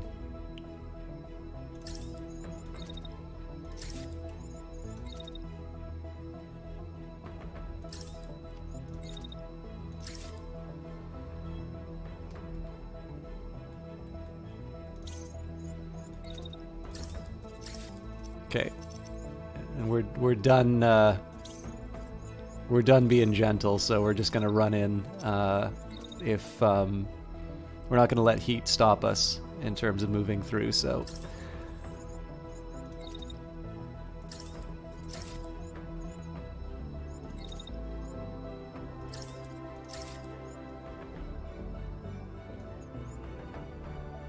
Oh, come on, really? Okay, so basically we're going to run through... We're going to run through the city. I'm going to be blasting my shotgun at this one. This is going to get ignored, but that's fine because we'll have other people to take care of it. Now, the real dilemma that I have is that if I am expecting... So if I expect the Sleipnir to do its job, they're going to connect with this unit, and it's probably going to go flying off into the woods here. And if I fail to connect, then I'm going to want to have my assault rifle here. And because of this cover...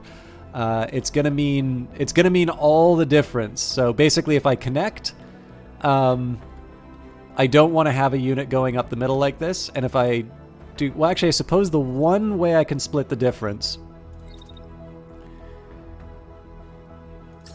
would be to move it up like this.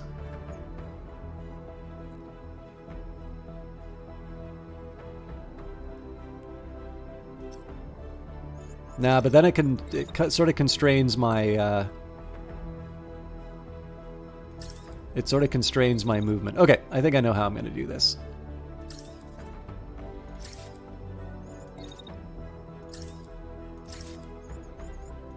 So obviously my melee unit's in a lot of trouble if this doesn't turn out the way I want it to. And then let's see if I can get an early attack on the turret. Okay, so we're going to hit the wall for part of it. So obviously this one's being ignored, but that was part of the plan all along. Now let's see if my sniper can do anything else. Not as it currently stands, but I might be able to get a bit... So there's one of two things I can do. I can either try and take out this turret, or I can try and get a better vantage point on the tank. Now the tank is almost certainly going to be taken out by the Sleipnir when the time comes. So I need to find a really good shot on this tank to make it worth it. That's almost certainly going to hit the terrain. Yeah, this tank did a great job on using cover. Like, it seems like there's such a good shot on the tank here, but in practice it actually doesn't really deliver. Okay, so I just want to check one thing first. Okay, so this is a decent distance, so...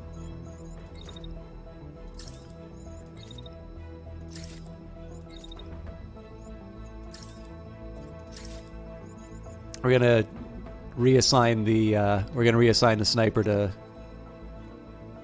turret cleanup. The moment of truth. We are going to be following the Sleipnir the whole time.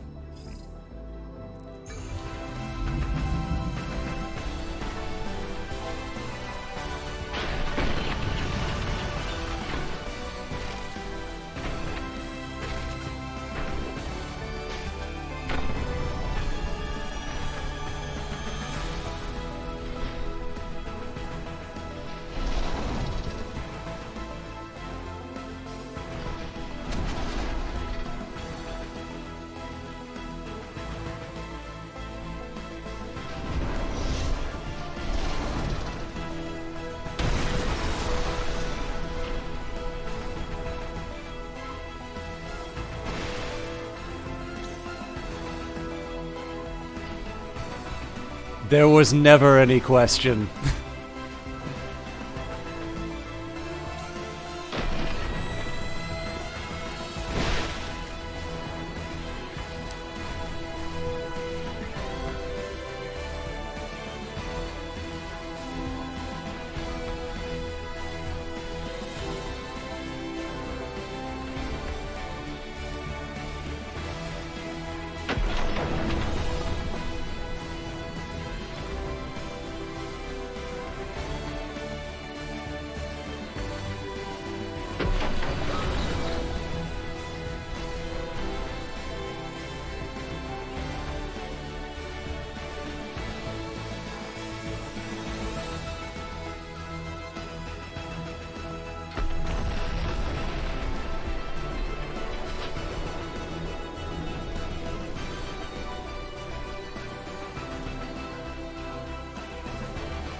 Okay, so obviously there's only... Holy crap, we're going to miss this. Oh, maybe we won't. Okay. There's obviously only going to be one move that we care about next turn. But at this point, we need to clean up the rest of the turret, so this thing's down. Let's get our people into range. Let's have a little... Got a few heat problems.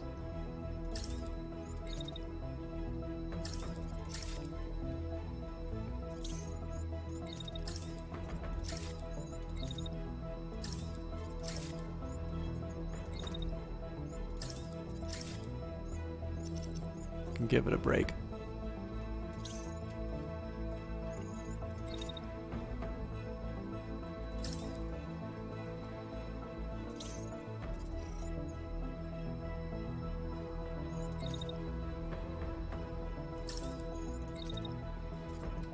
This will be my insurance policy.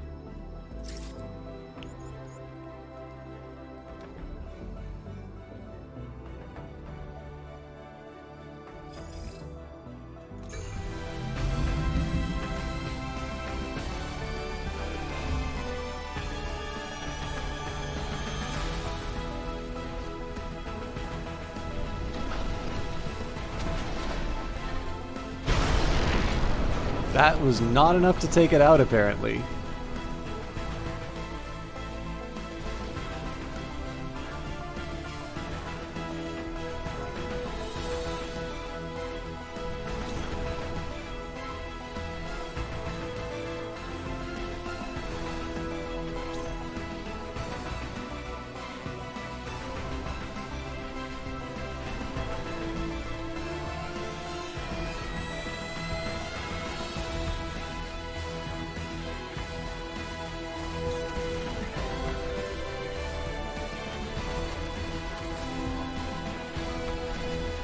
I don't think this will do the trick.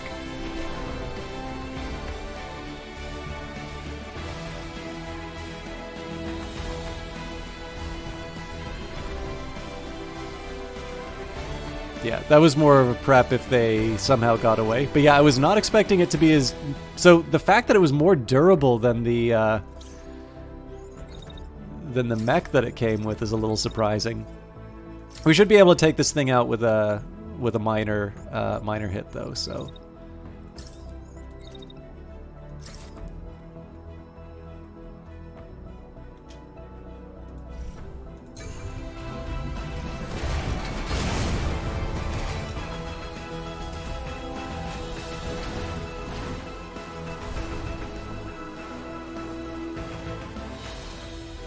Victory. Alright, 35-second real-time, 451 damage taken, 18,897 damage inflicted, 88 actions planned, 1,162 meters traveled, 6 units destroyed, no parts on site, 348 supplies.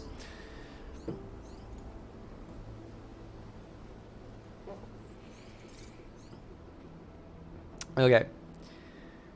The Starburst launcher would be nice. Typhoon. Elbrus I probably don't need. Okay, so I'm going to try something here. So I think if I click and hold... Alright, what the hell just happened here?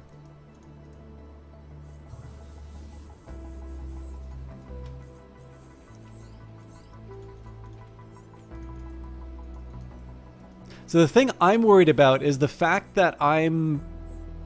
Like, I don't know what this just equipped to. The fact that I just went into this window, I'm worried that I'm not going to get the parts here anymore. Because, like, when I hit exit, I'm not going to go back to the inventory screen. I'm going to go back to... Okay, no, we've got all parts here.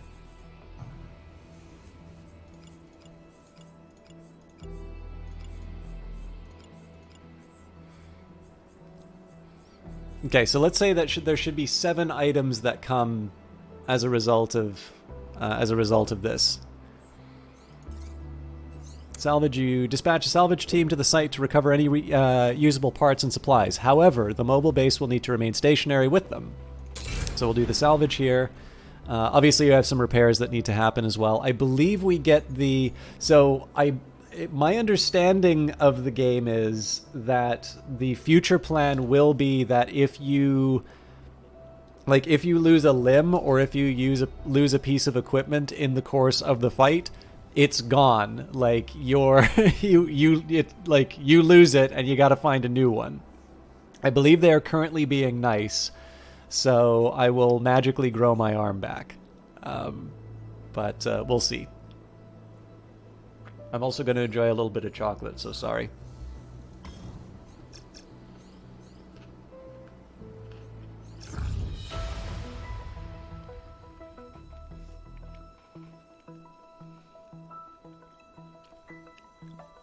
Stuck in the mud. The rain outside hasn't let up for hours. Luckily, the mobile base's wheels are able to deal with the thick mud of the country roads. Not everybody is so well equipped, though. You came across a tractor that has gotten itself stuck. The woman driving it is splattered in mud and looks exhausted. Please, she says when the base stops, will you lend a hand? Now, I can use the tools, and I already have a huge surplus of supply, but I actually kind of want to take some extra time because I need my pilots to get their fatigue in order. So in this case, I will help push for the extra time just because I could actually use that extra time, and we're going to be salvaging for 5 of those hours anyway.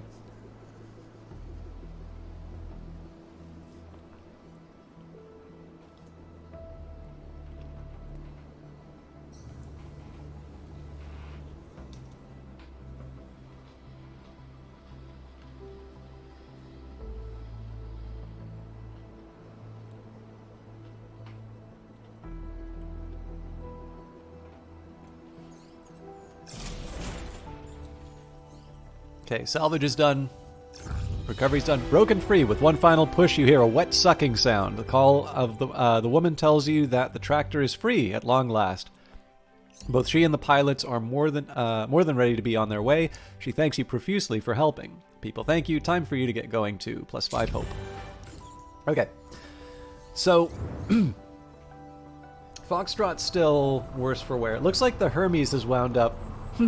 I gotta sit down and like come up with a proper report on some of these UI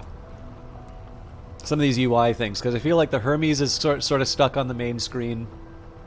Oh, I wonder if the Hermes is wound up with an upgrade I didn't intend. Okay, we've got a Nox, right arm. We've got an arrow. Okay, so it looks like I do need to select the items that I want to pick up in future. That's good to know.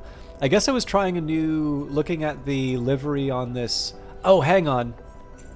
How much you want to bet this isn't, yeah, this is a pulse repeater. Okay, so I did, the Hermes wound up with a new gun, because I tried it out. I mean, pulse repeater is not the worst in the world. Let's just see if I can find their assault rifle first.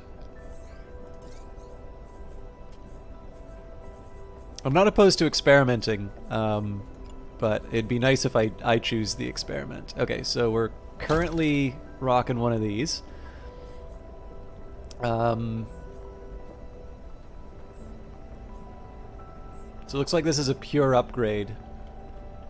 It has a longer interval. I can never remember what these symbols mean. So I think the block is concussive.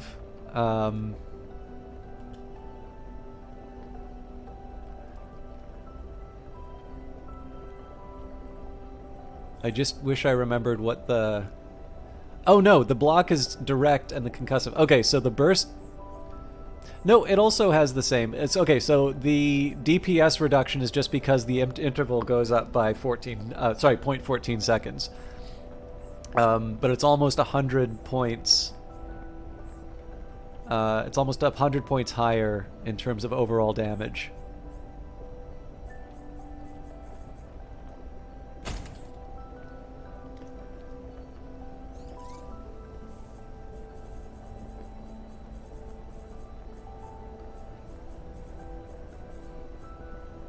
I really do like the experimental G3 on the weapon.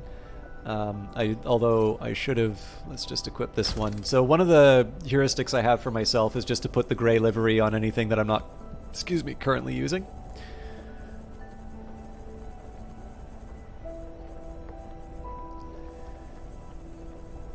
Unless they got rid of it. No, there we go. And again, I'm sure there's a better way. I mean, one thing I could also do is just start scrapping a lot more of this stuff that I'm not going to use. But what I'll do is I'll do one day where I just sort of have this, mech design day where I just go nuts and I build a whole bunch of mechs that I'm really excited by. And today is not that day, let's say. But while I'm at it, let's take a second here and look at my unit. So let's start with the...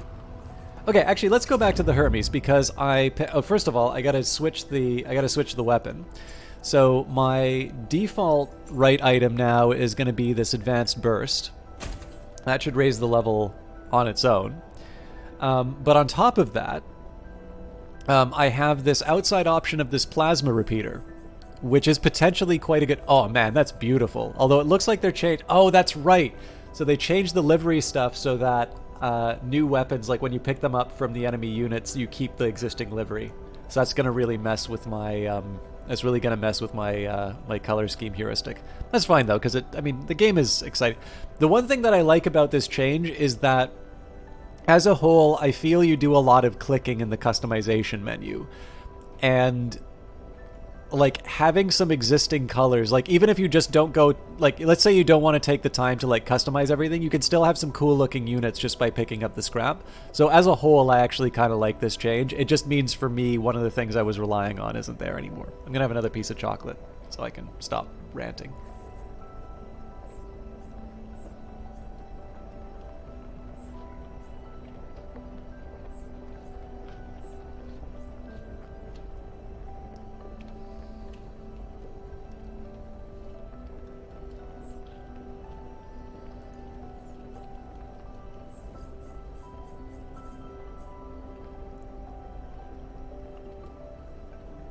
So the question to me is, why would I equip this? 50 concussive damage, 897 direct, compared to 18 concussive, 258 direct. I guess I don't, without equipping, I don't have a way of knowing exactly what this... Do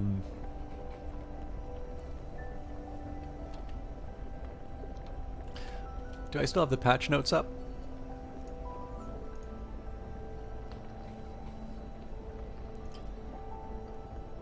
As I get more familiar, I'll remember what all those symbols mean, but unfortunately the symbols aren't intuitive to me. Stagger damage?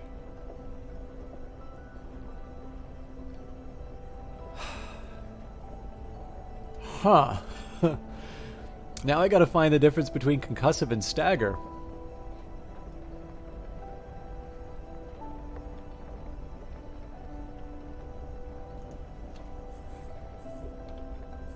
I guess the concussive affects the pilot. Okay, the concussive affects the pilot, but the stagger...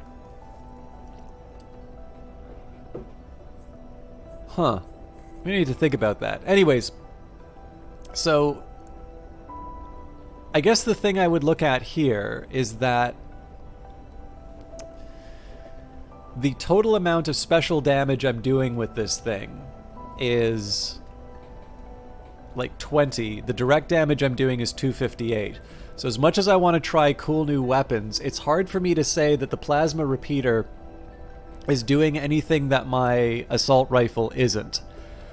This is kind of why I want to come up with some secondary units, just so I can start messing around and seeing maybe there's some special abilities that I don't see on paper. So for instance, the railgun, like finding out that you can shoot through walls is really cool, but then you find out that like shooting through a wall severely limits the damage that it does, and so all of a sudden it's not quite as useful as you wanted it to be.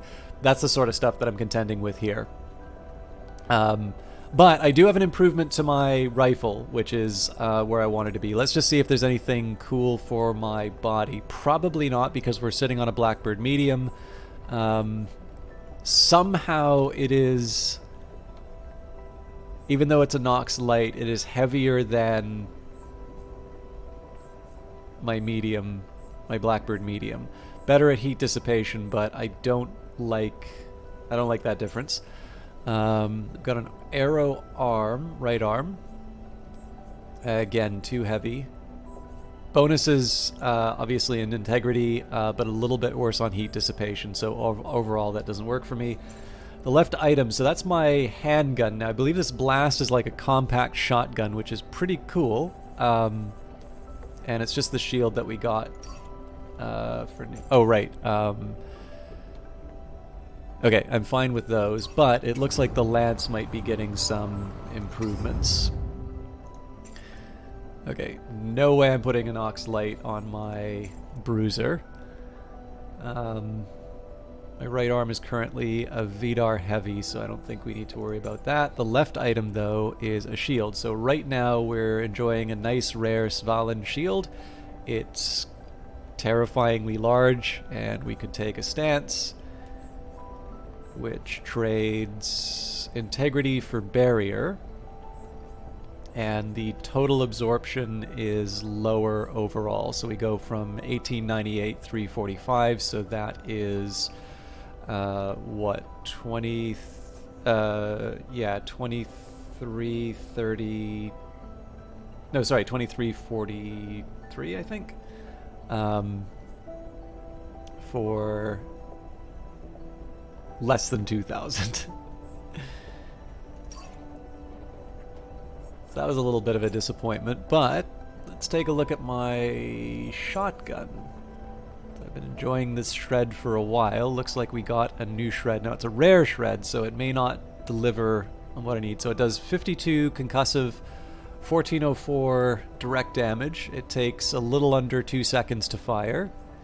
So this one takes 0.09 seconds. Again, I'm really not sure why it considers a higher optimal interval to be an improvement.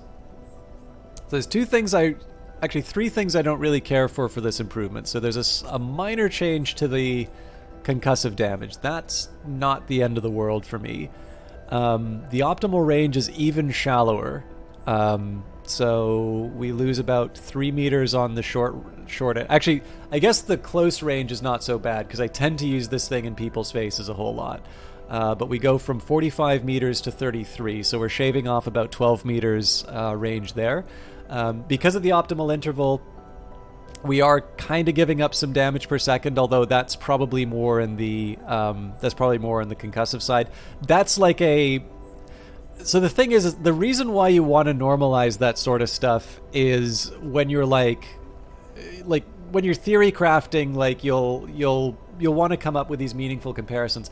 The fact of the matter is the amount of heat that this thing generates, I'm realistically not going to be just like laying heavy on that trigger and having that thing run through the entire timeline. So when you do a damage per second calculation for this thing, it's not really all that meaningful, because you want to think about the context in which it's being used. So in this case, total output is what you want to focus on. I do like the fact that they added output per hit.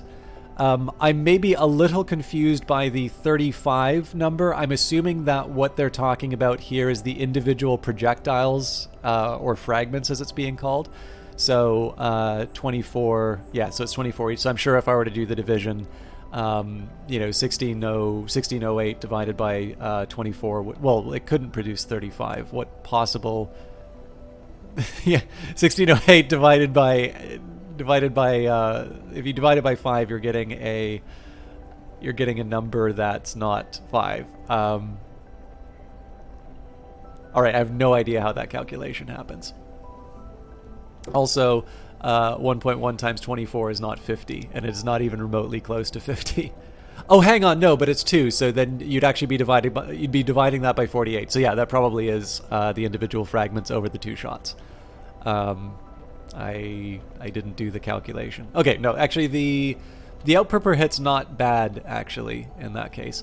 The one thing that worries me, though, is if you take a look, the scatter is quite a bit higher, and I tend to use this thing while moving, so not only do we have a longer optimal interval, and we give up some range, there's a pretty large drift, and so while we might be gaining 6 per fragment, more of those fragments are going to be missing, potentially. So for now, I think I'm going to stick with my rare shotgun, but I will reserve the right to change that decision later. I have a feeling that I'm not going to see too much to inspire me for the rest of the units. This Nox might actually be an improvement. No, because it's a mass modifier. Got an arrow light.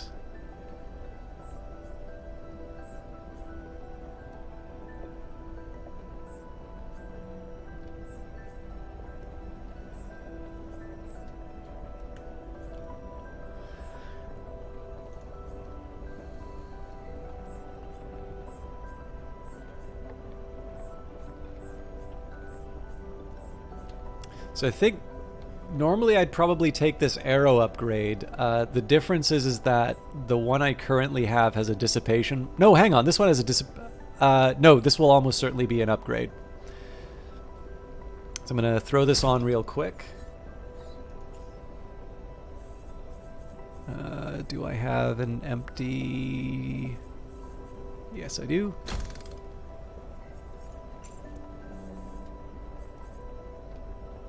Let's compare that to my old arrow. Oh, interesting.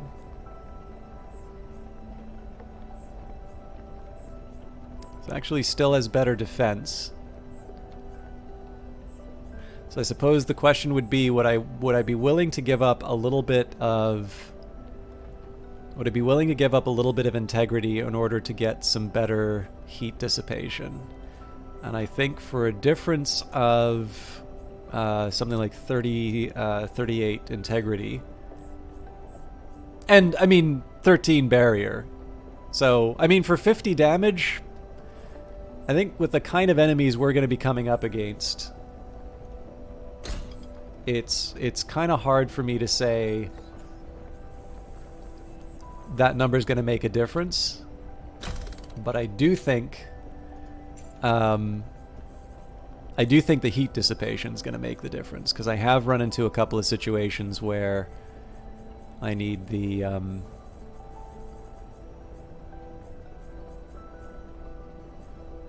I lost the arm, didn't I?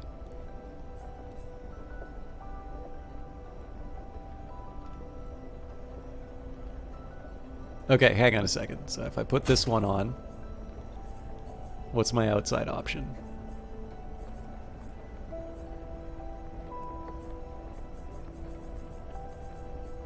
One of these was red.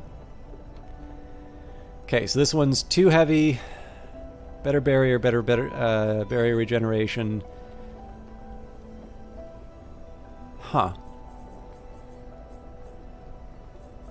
Oh, I bet you I know what happened. It probably got knocked down the lit. Yeah, okay.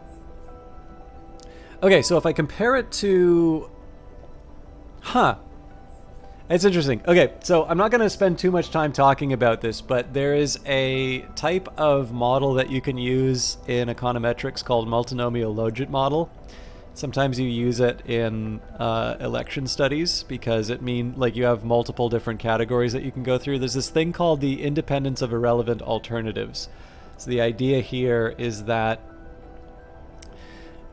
you've got this ordering, and if you introduce an irrelevant alternative, it's not going to change your ordering. So like, let's say, I don't know, you're choosing between, like, this is going to be such a bad example, but I don't want to spend too much time talking about it. It's like you've got a ham sandwich and a tuna sandwich, and you have absolutely no opinion about peanut butter and jelly. And it's like, you know, you got a ham sandwich and a tuna sandwich, and your model says, okay, well, you'll prefer the tuna sandwich. And if you violate the assumption of the independence of irrelevant alternatives, me including peanut butter and jam, the thing that you have no opinion on, would all of a sudden make you choose ham. This is actually something that does come up in studies. And I kind of feel like that's happened to me right now, which is I've had this thing sitting in my inventory for so long. I was completely ready to take on this new arrow arm, and yet by just putting on like this little side one, just like for a lark, I've wound up picking something different. So I'm gonna give this the blueberry look just so I can mark it, because I think I'm gonna have to switch out a whole bunch of parts. Okay, so this thing's got empty plating. Let's strip that.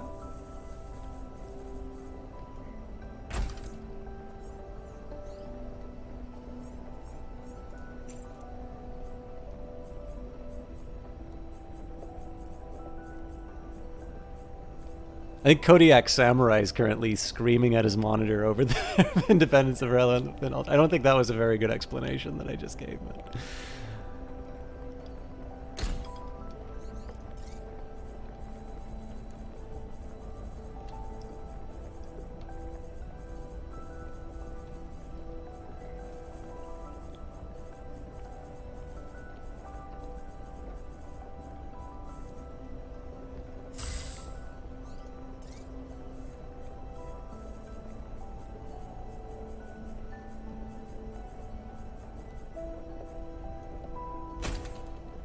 So again, I'm just stripping these parts because I'm going to use them in other things. I do like this red color, but as far as I can, I want to try and impose some uniformity.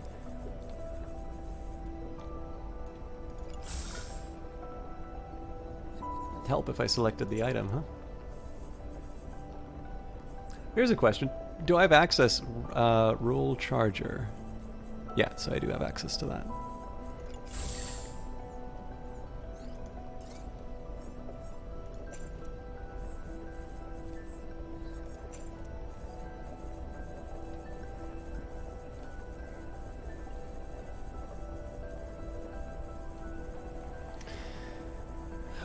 What am I even looking for here?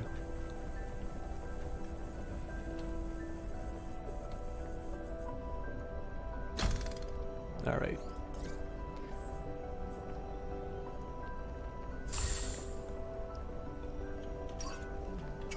I think we got an extra level on the Sleipnir there. Okay, I think we've already dealt with the Lance. We looked at the Hermes, so I have a feeling there's not going to be anything for the Behemoth to play with, but let's not assume. So we've got a medium bean. I guess what I really want to look at is what we lost on the left arm. So yeah, it's currently sitting on a medium Nox. Heavier mass. Yeah, I mean, it really... Oh, actually, this isn't about the hydraulics. This is just really the fact that it's... Okay, well, here's a question. If I give this thing hydraulics, how much better is it?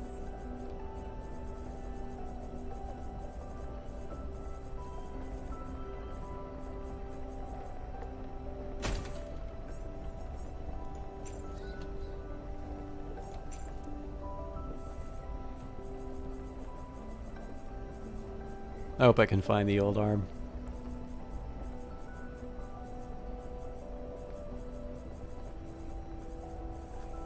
Oh god, where did it go? So it was a Nox medium. I do like the new icons that they've got. I just gotta find the colored one.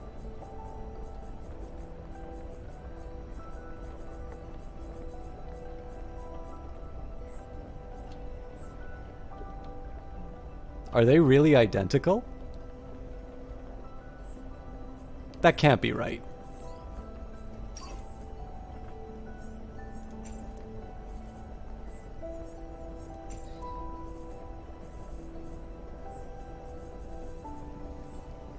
Okay, so this is 478.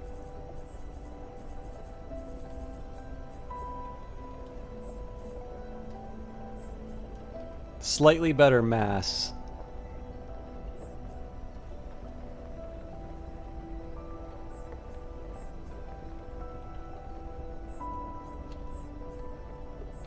See, the thing is,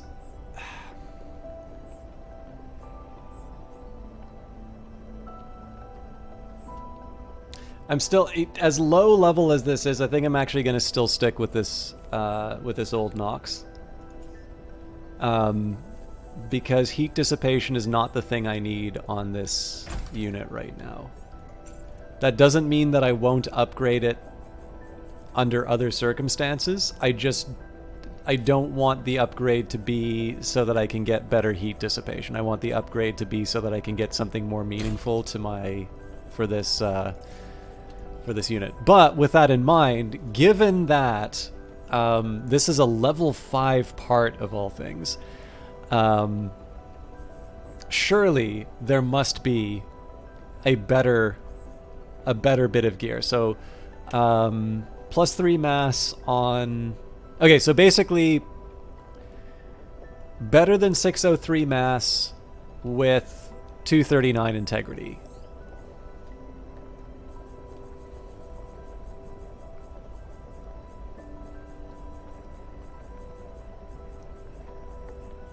Holy crap.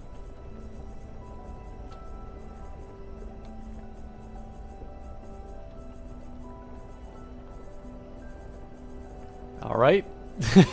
Now I know why it's taken me so long to upgrade this one, because it's actually a fairly rare part.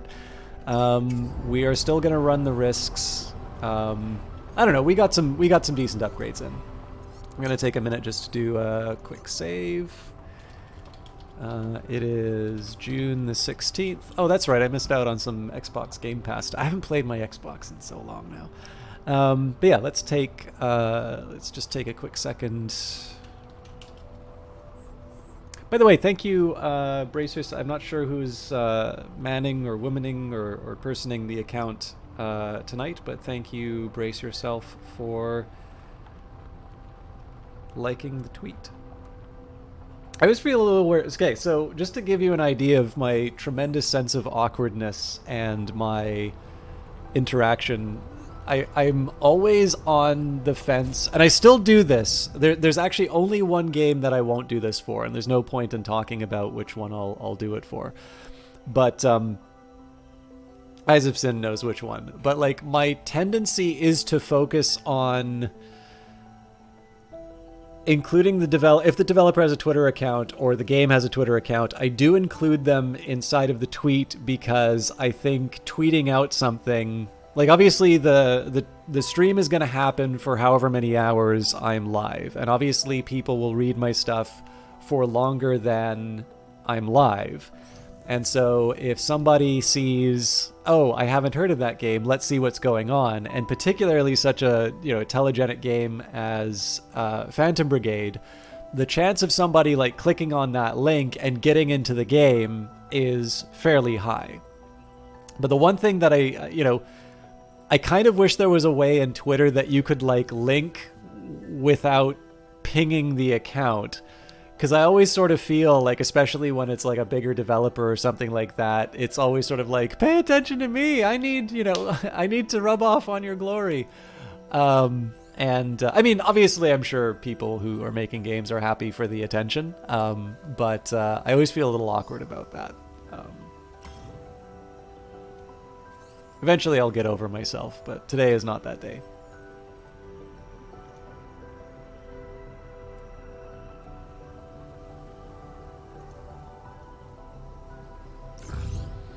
Okay, we are doing an outpost raid against the reserves, so not likely for us to find any fancy new beam weapons. I think I missed my opportunity to pick up a beam weapon, so sorry for that.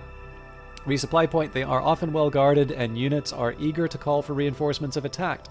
Raids with retreat points allow for loot without having to eliminate all hostiles, but what's the fun in that?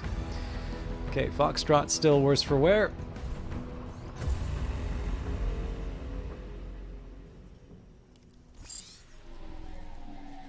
IFF response negative, treating as hostile, requesting immediate reinforcements. Excuse me. I think I mentioned this last broadcast. One thing I will say for Brace Yourself. So in addition to the fact that, like, if you just go into the Discord and interact with them, you will see that there are some very cool people behind these games. And I really do encourage you, whether you go to the Discord, whether you check out their Twitch channel, it's really fun to interact with them. But I had occasion to email Ryan Clark, who is sort of founder, owner of Brace Yourself Games, and he also said something very nice about the stream. It's sort of unrelated, but that kind of came up. So to a certain extent, it really is just me being a little, just kind of being me, really. So, the only thing I can say about Brace Yourself is they are definitely a company that, I feel very comfortable interacting with. And that's not true for everybody that I've gotten keys from. But with that in mind, right, like, I also sort of acknowledge that I am a smaller presence online. And so, obviously, you don't want to be like any attention that a community manager, even though community managers, again, it's community management. It's kind of the job description. There is, like, attention is still a finite resource. And obviously the time that you take away from one thing is time that could have been put towards something else.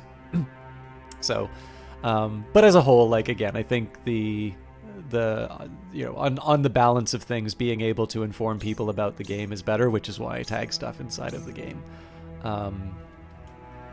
or inside of the tweet, but still sometimes feels a little weird. Okay, so this is not an easy batch to deal with.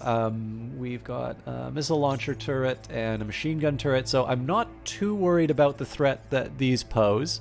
What I am worried about, though, is 4 enemies on the battlefield with reinforcements arriving on turn 2. And we're not exactly in the most defensible position. So let's see what threats I'm up against. We've got an enemy with a marksman rifle and a sniper rifle, so we don't exactly want to engage them at long range. Of course, when we get into close range, the autocannons mow us down, and if that wasn't troublesome enough, we've also got a light machine gun that's not only going to be kind of pattering away at us, but it's going to be doing that under the protection of a machine gun turret. So this is a pretty miserable start for us. So we definitely learned the risk of marksman rifles to my sniper for starters. So let's...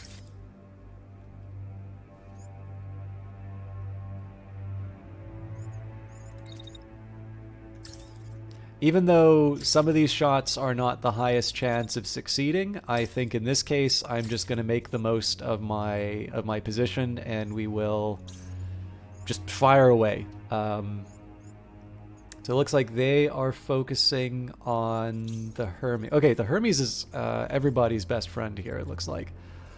So what I think I'm going to do here, I'm going to throw up the shield.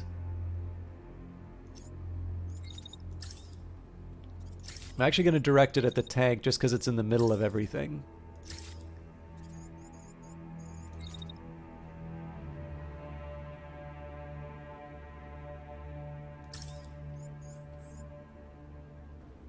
but then I'm blocking the... Okay.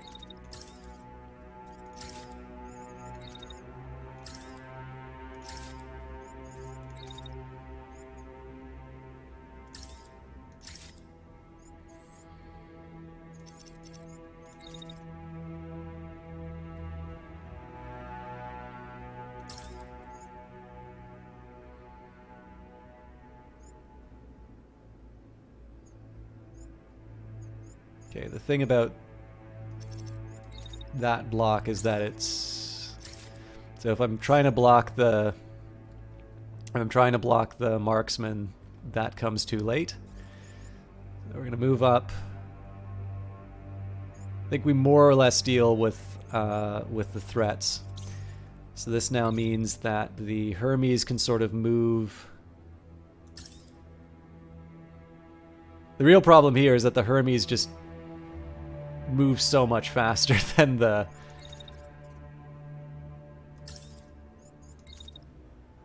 lance. So it's going to be a little tricky to make sure that...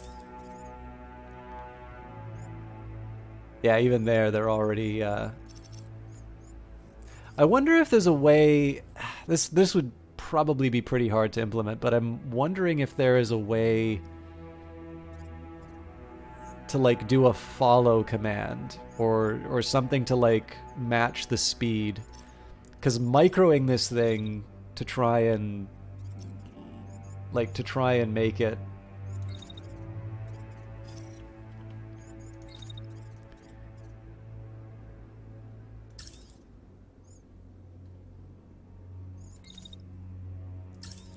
it line up with the...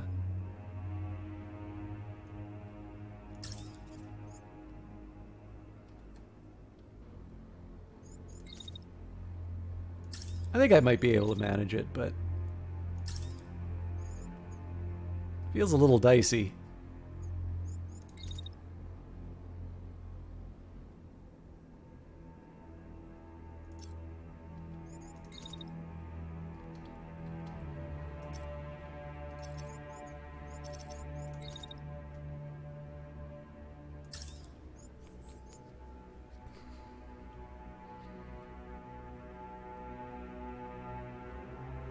Yeah, so even there, I'm already getting hit by two targets, or two different sources of damage.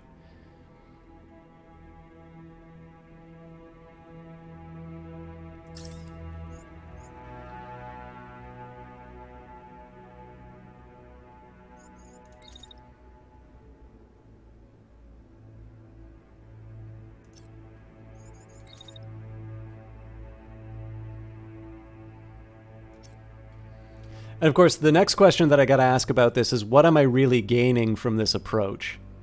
So if I instead do something like this. Yeah, okay, you know what? I'm just going to rethink this approach completely. So I'm still going to move. Obviously, the lance has a huge advantage just being able to move up and threaten enemy units. So I don't want to miss the opportunity to do that. But what I am going to do, so the Sleipnir, again, I got to be a little thoughtful about how I move them, but... Ooh, okay. I might be able to do something very fancy with the Sleipnir.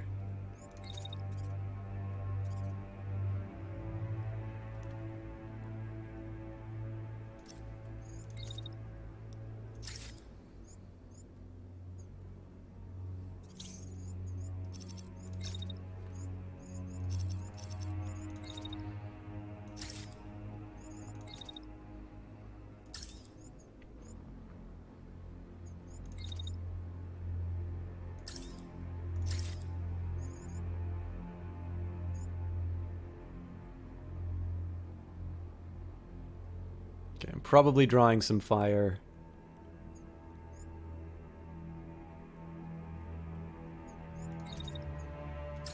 Like, overall, I think I'm actually taking more damage than I need to as as the lance here.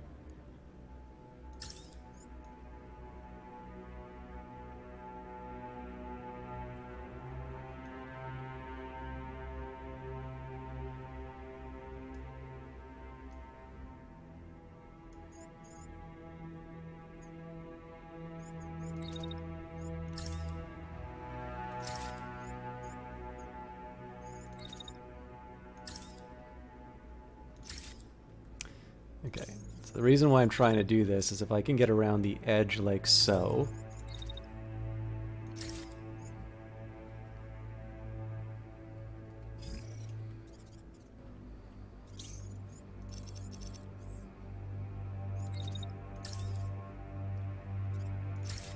So the important thing to remember here is that some of these are flyers, right? I don't exactly want to be hitting my own unit on the basis of, you know, sort of some Hail Mary shots. Doesn't mean I can't use my sniper rifle, though.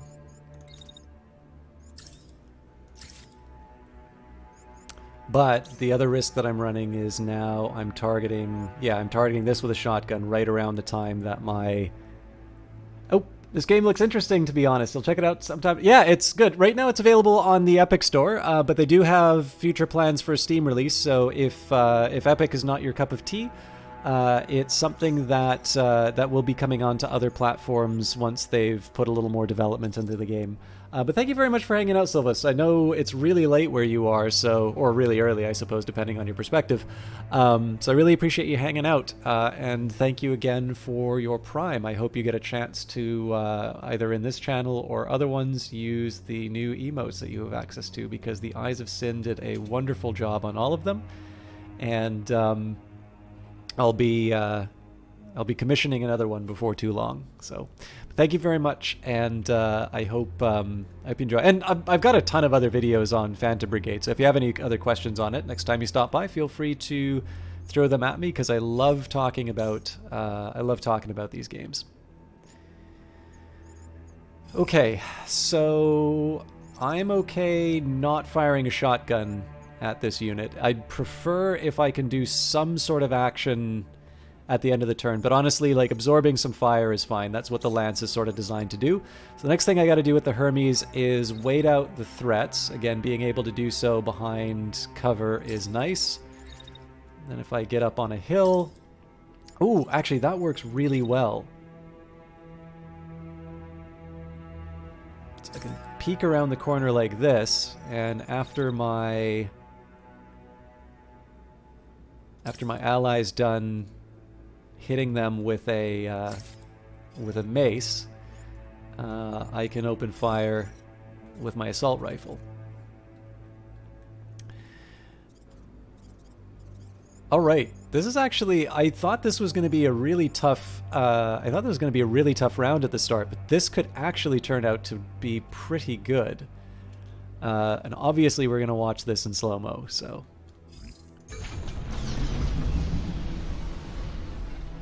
Oh, I didn't check to see any collisions, though. This might get scary.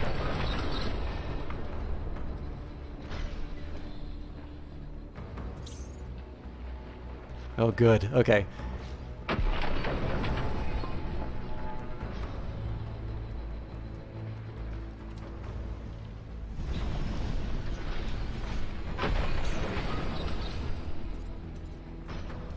So the first step is going to be watching the lance take all the fire.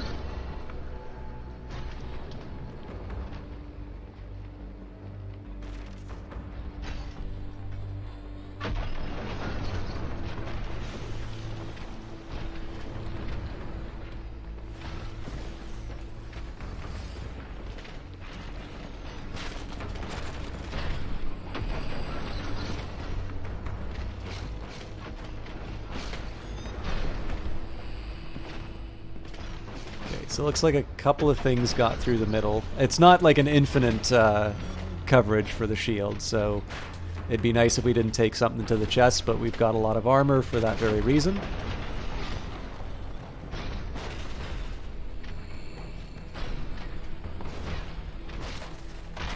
Once we're done taking him on the shield, We get to see the real magic happen.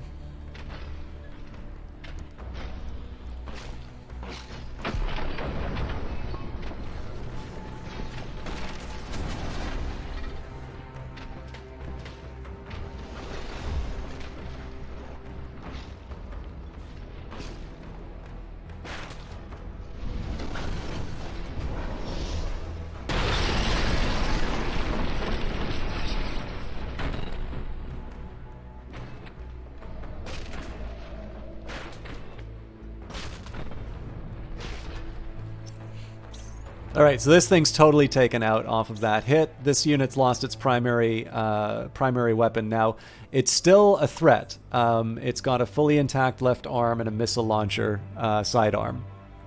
So at this point, I think probably it makes a lot of sense to finish it off with my Hermes, and it's, if nothing else, just being able to do the concussive damage with the assault rifle is the way I want to approach that. So the Sleipnir is exactly where I want it to be, in the middle, causing trouble. The one worry is this tank. So there's two paths that I can go here. One, I can sort of ignore the tank and chase, but it looks like they actually sort of outdo me there. So what I'm going to do here is I'm going to run along the side. I might even be able to get away with a dash. Okay, so the real question then is, am I able to deliver a melee strike when the time comes?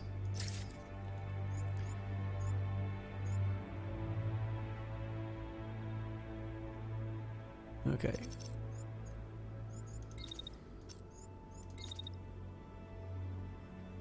Got to be a little careful in the timing here.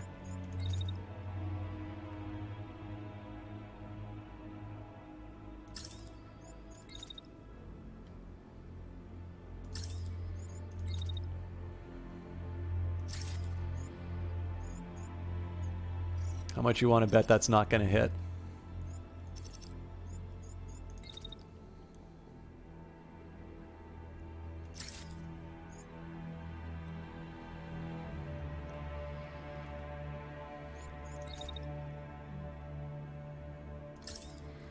Okay, so obviously the challenge now is I got to get my lance out of the way. That's not too much of a hardship.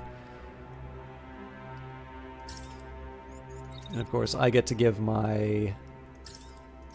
This is where that scatter becomes relevant. I get to give my Sleipnir a bit of relief, so we're going to fire 2 shotguns at the tank.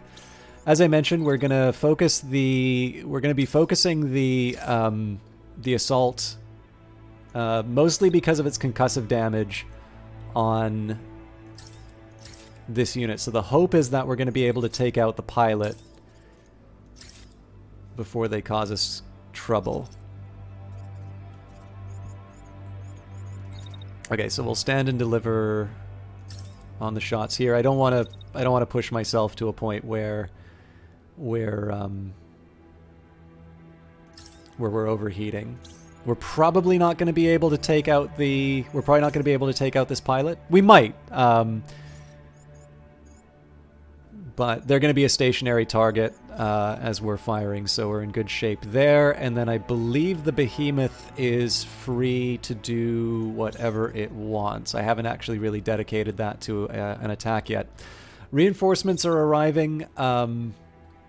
So my options are to try and take objectives, and I don't think I move fast enough to be able to make that happen. But what I can do is I can start shooting turrets. And I suppose the question would be, do I want the one that's within the city walls, or I think I'll probably just keep myself in the action. It's not going to mean... It's not going to be like... This isn't going to be a game changer, but it at least gets me active, and it gets me a little bit closer to the... action. Okay. So again, Sleipnir's the playmaker here. We're mostly going to follow what they're up to.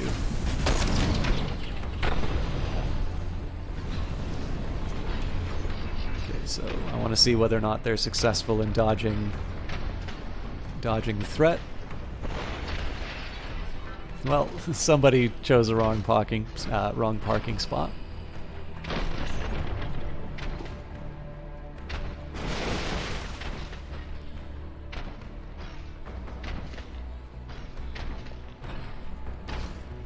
going to be shooting through the building. Again, no major threat there. Okay, that got taken out, so we're in good shape.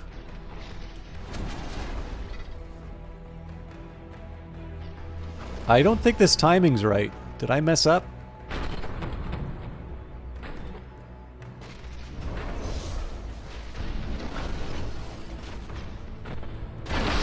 The only mistake was doubting myself. Alright, so I'm thinking we didn't succeed in taking out...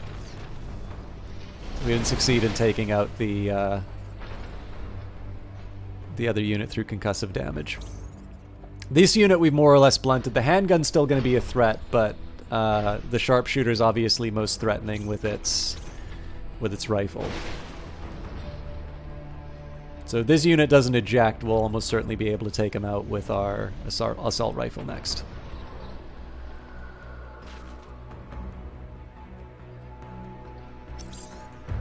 Alright, dropping in. Command is getting impatient. Let's get this over and done with. 2 new units on the field. I don't think there's any more reinforcements. So no real clear indication. I don't think that's a missile launcher. But it's 2 units. It's a tank and a mech, so I'm not too threatened by it. Okay, so this unit's going to eject. We're good there, and does look like this unit's going to use its handgun, fire starter, small ballistic. So at this point, I don't even think there's a point in pursuing the main objective. I think in this case here, we just close the distance and try and put the herd on the reinforcements. I want to make sure I'm not crossing into anything. So I could do some things to sort of preserve my Sleipnir on the odd chance that this ballistics weapon does hit me. I just think we get a chance to, say, dodge this.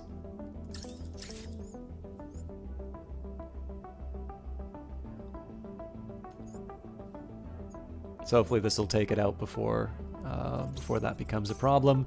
They're eject. Actually, yeah, the other thing I can do is... Oh, no, I can't because they're going to be in the wrong spot. You know what? Let's just go... Let's start taking objectives. Now I'm going to be crossing into the danger zone. So let's... Okay. I want to be a little careful how I handle this, but...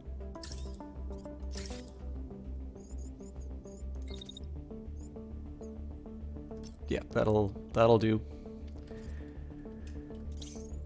And so I definitely need to stand still for... Ooh. Well, that's not welcome.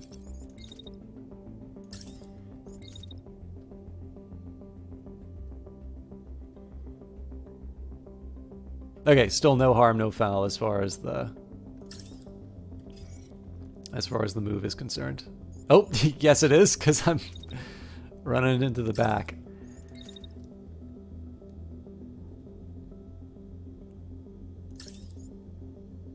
Generally not advisable to run in front of your sniper while they're taking out an opponent.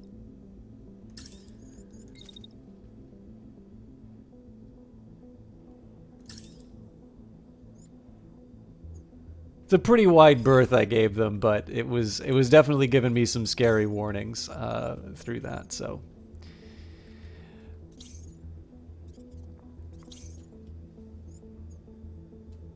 all right, I guess that's the team spoken for. It's not as exciting of a turn.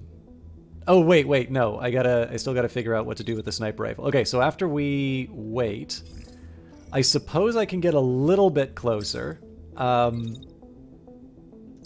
But yeah, I mean, at this point here, it's really just taking out the enemy installments. I'd rather be focusing on enemy units, but there's no way I'm going to close that distance, and there is something that's going to get in the way that I can focus on. So this is maybe not a slow motion turn, but I am curious how things go with this unit. Okay, well, that's completely wasted. Okay, actually managed to get a shot. Okay, so this unit still wants to attack. Almost certainly they're going to be going after the lance, so the lance will oblige. Ooh, looks like I need to...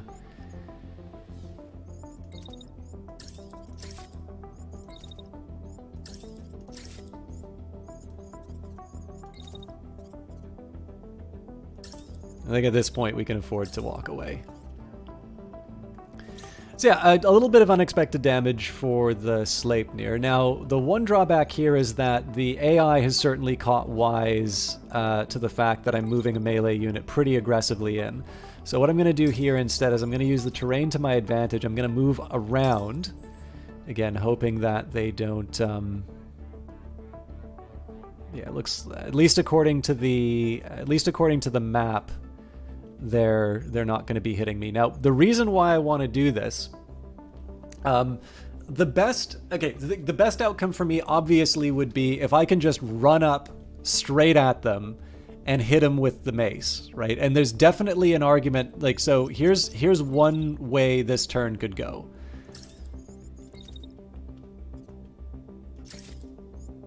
Boom, 2 units taken out. What am I up against? Well, I'm up against an autocannon and a marksman rifle. So the thing is that there is a cost to my speed. This marksman rifle... Okay, so the autocannon on its own does 806 damage in full volley. This marksman rifle does 1152 in a full volley. One full round from either of these weapons is enough to do an insta-kill on this unit. So... as cool as it would be to do something like that, there is a reason why I am very conservative with these kinds of units. So the one thing that is nice, though, is that every round I have like this one is a round where all my other units move into position. And in fact, in this case, I think I can justify... moving my marksman onto a building. Because the autocannon's not going to be a long-range threat. Yes, there's the marksman rifle coming after me, but I know next turn. So think about what... So this is what I'm trying to do here. Sleipnir is in danger, but I'm using the terrain to the advantage. So this is wasting these 2 units for this round. I get my own sniper into position. So what happens next turn is either the AI decides, okay, so we've got something exposed on the roof here, I'm going to use my marksman rifle to shoot at it. If it decides to do that, then the Sleipnir runs around the end and bonks him with the mace. If instead they want to focus on the marksman rifle, then the sniper basically gets to stay on the roof and deliver death from above. Obviously DFA means something different in the context of MechWarrior, but indulge me. So I'm pretty happy with that. Now the Hermes is in a little bit of a tougher spot just because they need to cross a lot of ground. So in this case here, I think I'm going to take advantage of a... Actually, you know what? I think I'm going to take advantage of 2 dashes. Oh, no, I can't because it's too hot. And obviously, it's sort of my pick in terms of how I want to handle enemy units. But I think I'm going to try and put a little concussive damage on the other unit here. The only thing I don't like about this choice is that I do not have an obvious hiding spot. I do not have an obvious hiding spot for the next turn, so I am going to just run to the edge. So if they decide to do the marksman thing, then I'm going to be able to run around the corner here. So it's not like the bravest turn that I can do, but it's something. In fact, I might be able to get a... Nope, there's no point in doing that. That's just going to use up heat.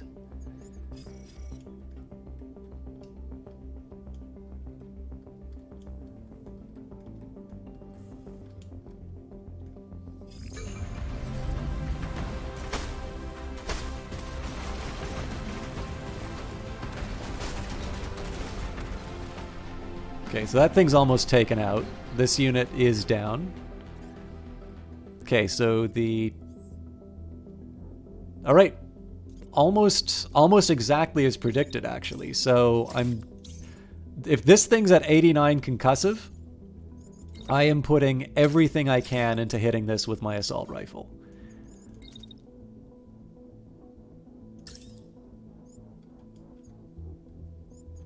And then if I can get a third hit in, which I can.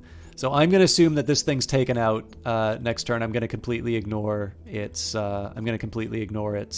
its threat to me. So it's starting right away with a sniper shot. So I kind of need to get out of the region as fast as I can. I have a little bit. Oh, actually. Well, it'll be dramatic. So like I have to finish the shot. So I can't dash right away. I guess the other thing I could do would be a dash behind. Oddly enough, I think that actually exposes me more. So basically we're going to do sort of a running leap, and the majority of the damage is going to be going to go into the building. Also, we technically wind up taking an objective doing that, but that's not the reason I'm doing it. Am I still? It's a flyer. You know what? I'm not that excited by that move, so if they want to fire missiles at me, I can fire missiles at them.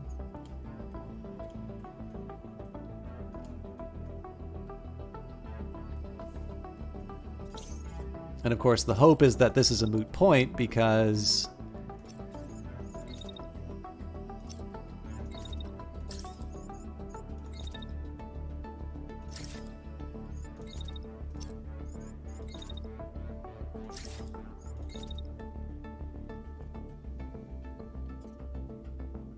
oh, tough timing.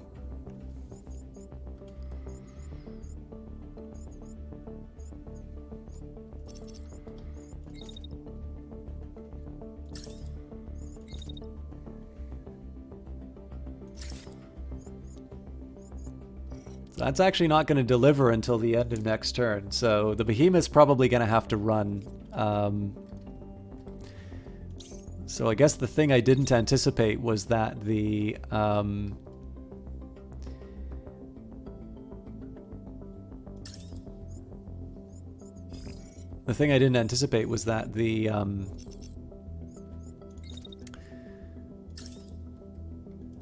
well, wait a minute. No, this isn't going to work either.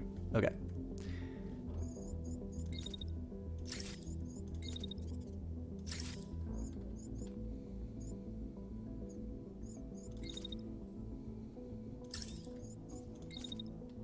This will.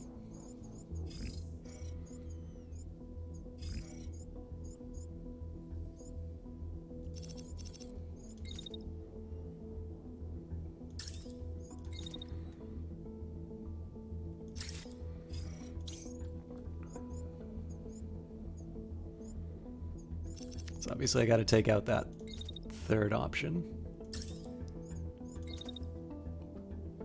I'm going to reposition to start taking out the turret.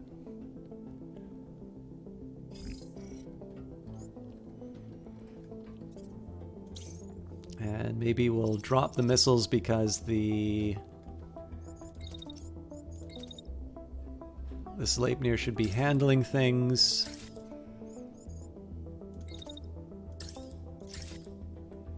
This is really just me doing the damage that I can. Obviously, I'm still at a little bit of a risk because there's going to be missiles firing at me. But I think I can handle one volley from the sidearm. They do 432, so one of my arms might get taken out, but I guess there's one thing I can do to make my life a little bit easier, which is move myself a little closer to the wall. It's not perfect cover, but I think it'll do the trick.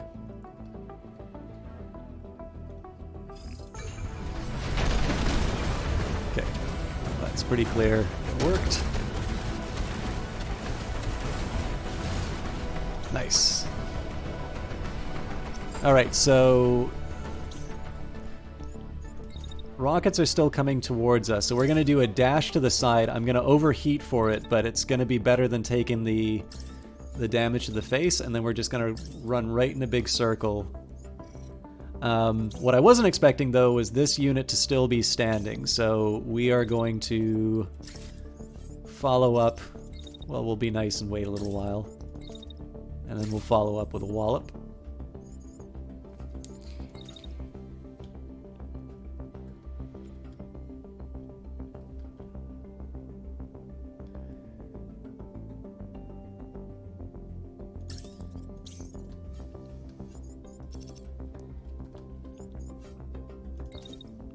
Hey, Dallas and Chains. Always happy to have some lurkers. And actually, Twitch tells me this is your first time here, so welcome to the channel. Obviously, if you want to lurk, I'm not going to ask, or, you know, don't feel obligated to respond to this sort of stuff, but if you are interested in Phantom Brigade, Brace Yourself gave me a copy of this to kind of for promotional purposes, and I've been playing it since it first came out. So if you do ever feel like you have questions, feel free to bring them up. But if you just want to sit and enjoy the game, I'm not going to be going for too much longer tonight, but I really like sharing this with people. So thanks for hanging out for however long you're with us. All right. So it looks like they're going to be focusing on my lance. I'm going to whack them. Chances are they're not actually going to get hit by those missiles because they're going to be taken out by the melee strike. But I suppose I can be a little bit safer just by moving behind the buildings anyway. Okay, so I think there's going to be two things that are really fun to watch, which is number one, how the behemoth dodges the missiles, or fails to dodge the missiles, because it's going to be a really tight window there. I think they're going to get hit by them, but it's going to be fun to watch nonetheless. And then in the background, there's going to be another melee strike, but I think the dash is going to happen before. So let's watch in glorious slow motion. Let's see whether or not the missiles hit.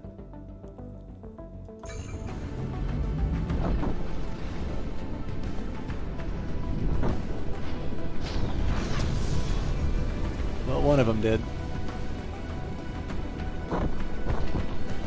Two.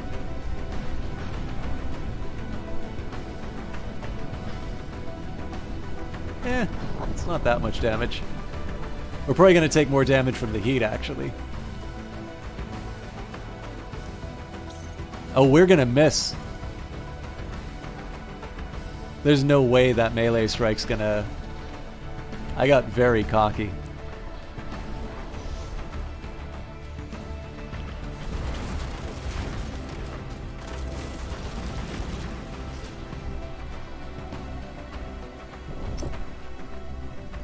Okay, so looks like they're doing a full marksman shot on my own sniper. I can live with that because I just need to move behind some cover, and I'm good there. And I think Sleipnir once more with feeling. That should finish the whole grim business. I'm actually going to slightly adjust my positioning here, so again, I want to allow for the possibility of the melee strike failing. It turns out that the melee strike basically completes at the time that the threat is gone. So in this case, I'll move the behemoth into place for to claim the objective. And there's really, like, there's nothing else really going on here, right? Oh, interesting. I bet you I was in range for the missiles. So the rest is excuse me. The rest of this is really just going to be a question of claiming objectives. So I'll get people in position just in case. But at this point, we're really just taking out the last unit. So bonk. Still not down, but... Oh, actually, they still have the right arm up. Yep, they're still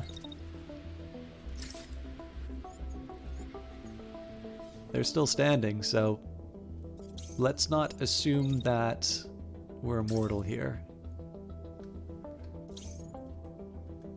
Okay, so we got the objective here. I'm gonna get myself into a good sniping position just in case we do need to deliver some punishment on the marksman. I'm gonna keep the lance where it is because we need one more turn to claim the objective. I'm actually gonna put them behind a little bit more robust cover. Oh, that's the right call because they're moving.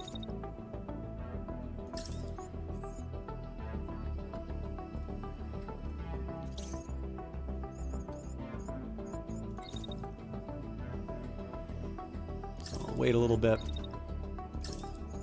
And just on the odd chance that they somehow get through, we'll do a follow-up.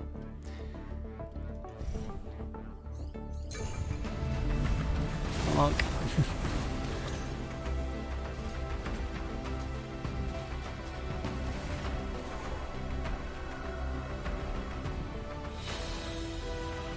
All hostiles eliminated, sight under control. So there's a couple of blunders there, but nothing. Like, we didn't lose any body parts. We didn't lose any pilots. Their fatigue is still going to be going up because I'm putting the same people in over and over again. But overall, I think that was we got what we needed out of that. So 42nd battle, 1,385 damage taken. 16,318 damage inflicted, no units lost, no subsystems detected on site, 108 actions planned, 1,776 meters traveled, 6 units destroyed, no parts on site, 332 supplies. We have got, well, the cluster sidearm actually might be a good one for the behemoth. Unfortunately, it looks like we don't. You can see the rifle that it has. Unfortunately, it doesn't seem to be on the list of parts. Typhoon light machine gun we probably won't use. All destroyed. Pretty unlikely to use a Nox light, but never say never. And how are we doing? I'm pretty much... I wonder if there's... I guess there's not a select all. But yeah, we may use this cluster. Doesn't really say what body part it is. I mean, given the fact that it's light stuff, there's always a chance that it might be an improvement for my existing units. But you can dispatch a salvage team to the site to recover any usable parts and supplies. However, the mobile base will need to remain stationary with them. I am fine with that because... as you can see, I've got some very tired pilots. Foxtrot is wondering what they did to deserve such terrible management. All right, if you can just bear with me a quick second here. I was actually gonna stop after that one, but let's go a little bit longer. I'm technically not at the 3-hour mark yet, and I know I might be doing Industries of Titan next week. Oh. Well, that's interesting. So maybe I thought we might be going after the army base, but we've got a level 18 attack squad that's coming after one of my regions, and I think it's better that I deal with them. So we'll wait for the salvage squad, because even if they do arrive at if they arrive at one of my cities, it's still going to take a while for them to actually lay siege to it. But we definitely want to deal with that as soon as possible.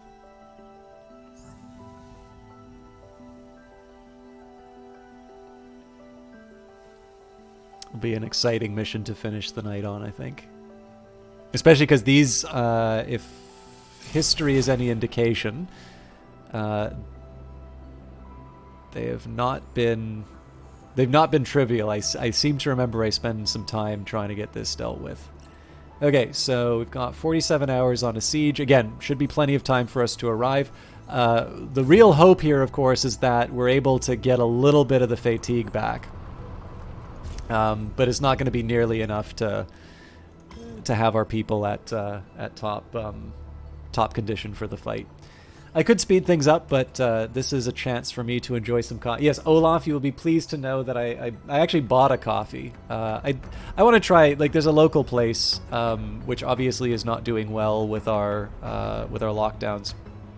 but I occasionally stop by to pick up a coffee where I can. I'm really looking forward to where they're able to like open up and have tables again, because I used to love doing some like reading and writing in there. But I bought a coffee. I actually still have some left over from it, so you will be pleased to know, Olaf, I'm drinking something from beans, not from leaves.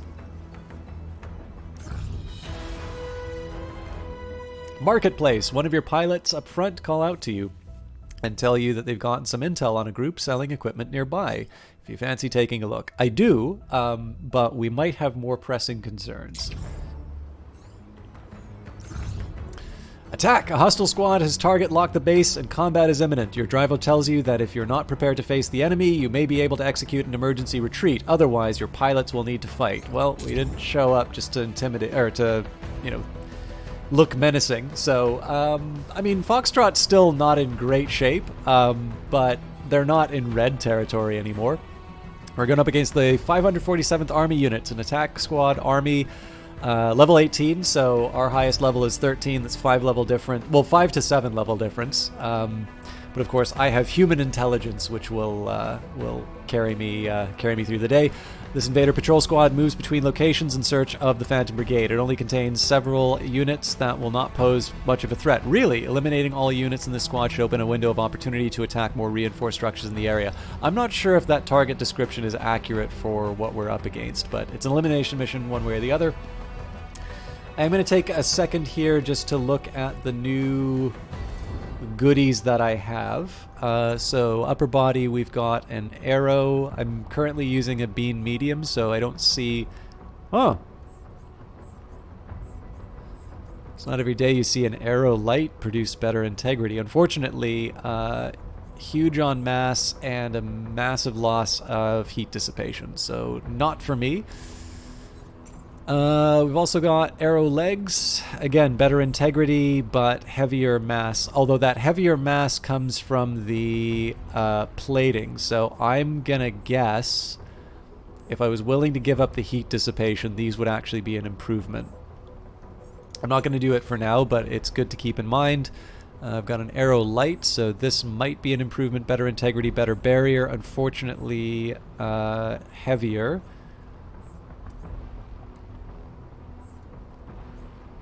But if I put an empty plate on it, would that still be the same?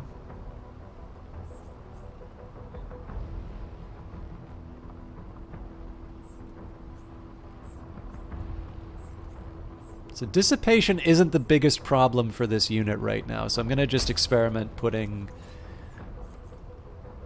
empty plate on this thing.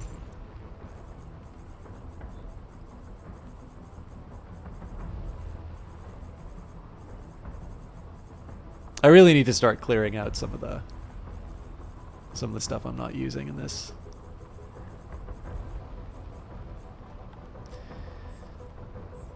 Alright, so really the only thing I'm gaining out of this is heat dissipation, which is not bad, but I think for the extra the peace of mind that the extra barrier and integrity comes with, I'm okay sacrificing some of the heat dissipation from something that's not really using it. So we'll throw an improved generator on it just because I'm not going to use it. We'll adjust the livery. So again, I just take I put the gray livery on. Oh, I chose the... Oh god, which one am I looking at? No! Oh god! Right arm. It was the right arm.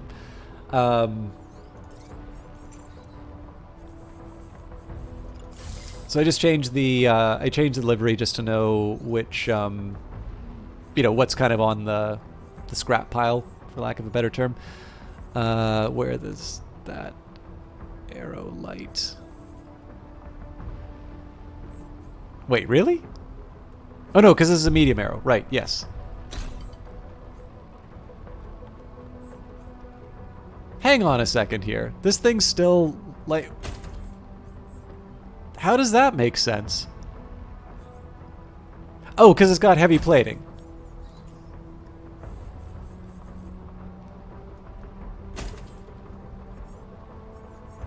Okay, let me make sure I got that right. So,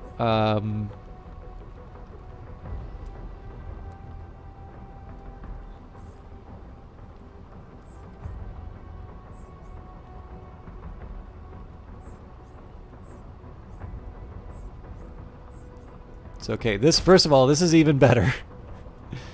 Oh god, okay. I'm back into silly mode, so, but that's why we test this stuff, so... This is a strict improvement in every possible way.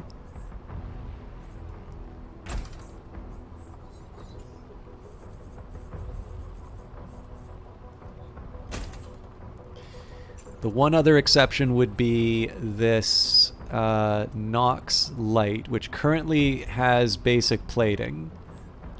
So what I'll do, just as an alternative, I'm going to put the basic plating on here so that it's an apples-to-apples comparison. Okay, so the mass is the same. I give up some barrier. Oh, that's interesting. So I actually wind up giving a little bit of integrity. I give up a little bit of integrity to put the Nox arm instead, but I get my heat dissipation back. So you know what I'm going to do? I'm actually going to put that Nox on instead.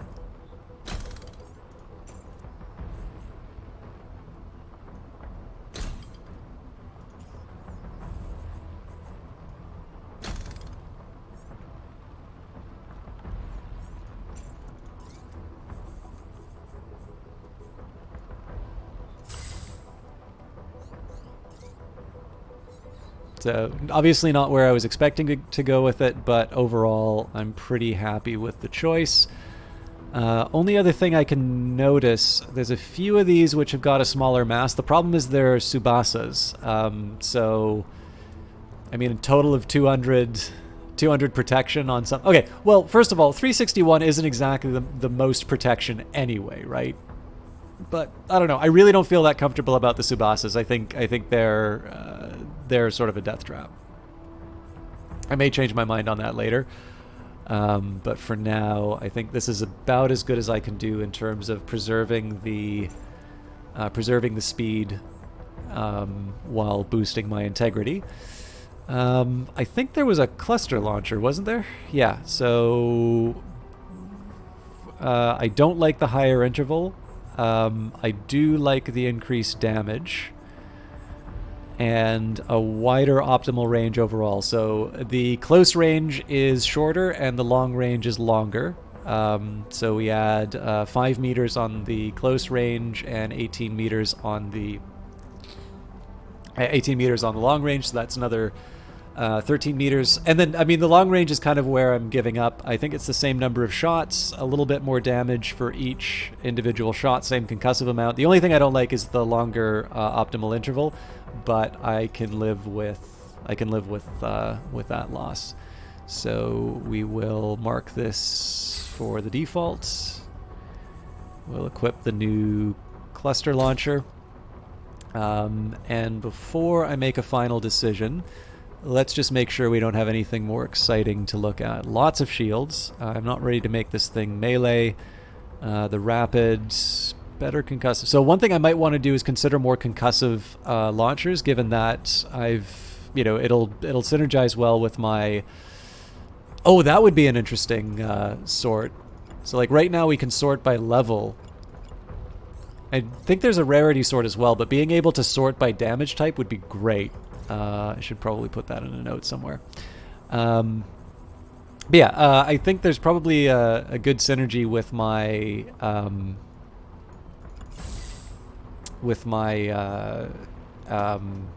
assault rifle to do some concussive damage with the missiles, and then follow that up with the fire from the Hermes. That would probably... I think that would probably be a pretty good combo, something I'll keep in mind for future. Anyways, we've got the Behemoth in a better state. I don't think there's anything for the Hermes, but let's not count it out because we have had some unusual finds lately. So right now I'm rocking a Blackbird. Blackbird's kind of hard. So the thing is, it's low level. So it may just be that some of these more basic torsos might actually give me what I need. So for instance, looking at this arrow, is it really...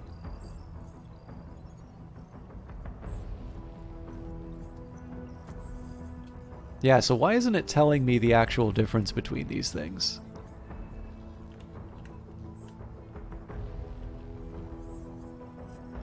Okay, so let's just look for 1946 masses.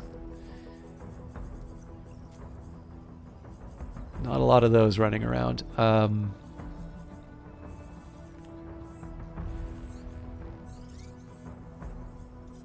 Start by filtering it on medium.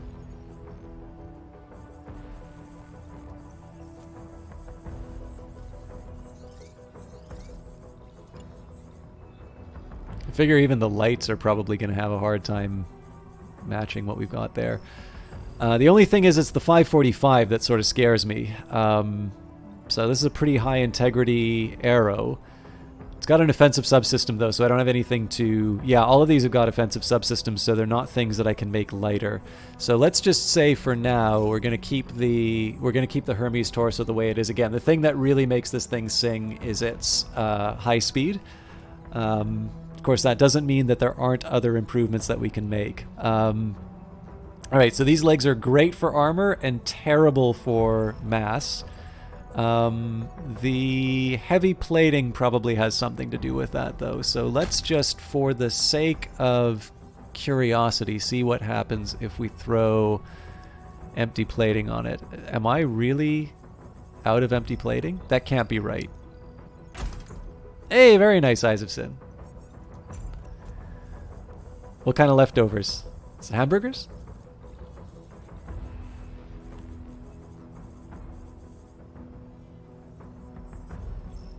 Oh, that's interesting. Okay, so if I put the empty plate on...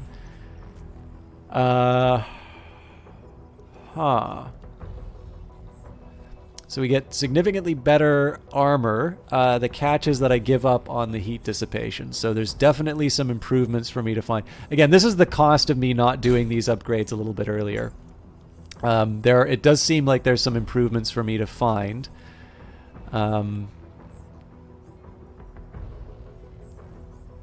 Wait a minute.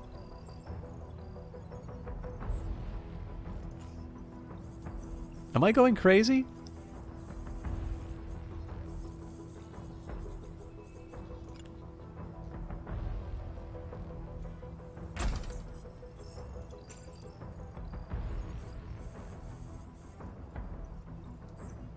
So why is the heat dissipation for this Blackbird better? Oh, probably because there's more than one Blackbird. That's why. Okay.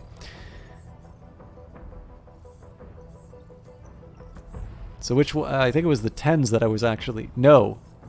Oh, God. It's the rares. Okay. That's more like it.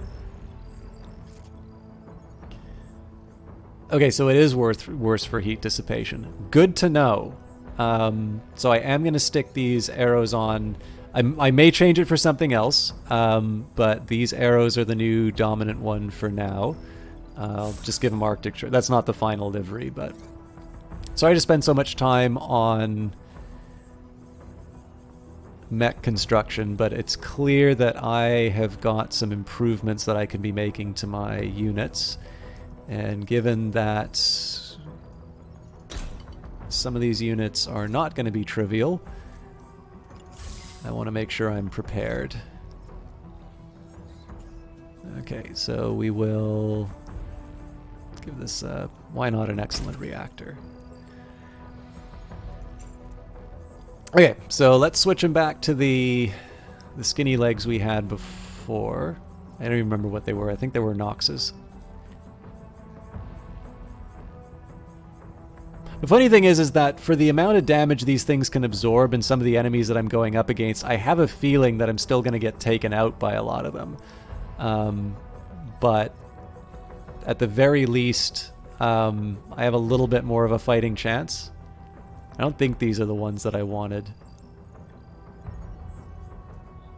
I mean, they're an improvement, but...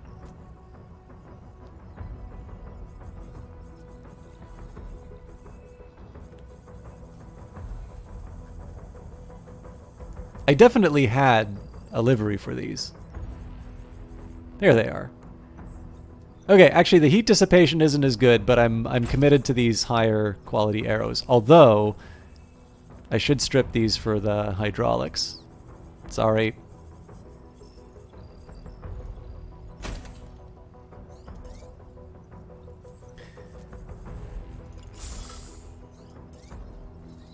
We will get to the shooting. And fries, half a giant burger and some... Oh, that sounds really good. I still need to make dinner, but I'm properly making dinner tonight. Not ordering in.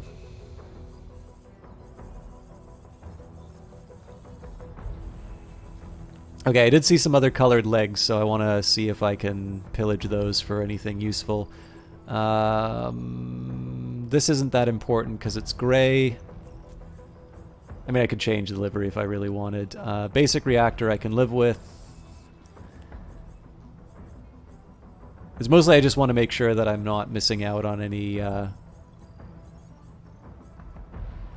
basic reactor.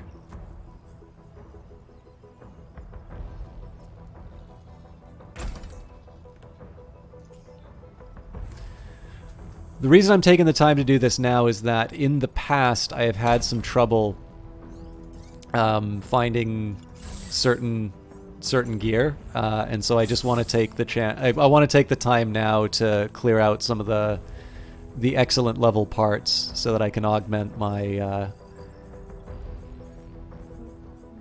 future mechs accordingly. Okay, again, I can live with a basic reactor.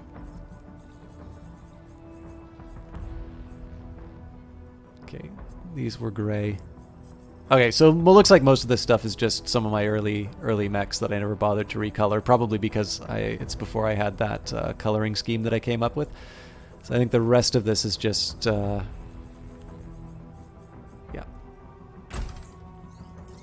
Okay, so we're going to give this its official color scheme.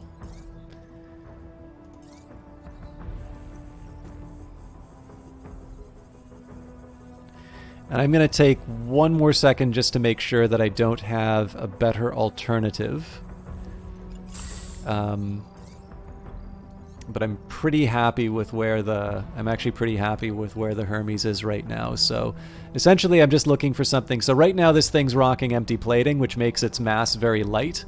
And it's empty plating on an already light mass arrow, so it's going to be very unlikely that I'm going to find comparable parts. However, it's also important to remember that I've got, there's things like better mass. So for instance, this arrow here's got 621 and barrier 123. So this is basically about 744 in terms of survivability. Now it could be that there's another combination that works just as well for even lower mass.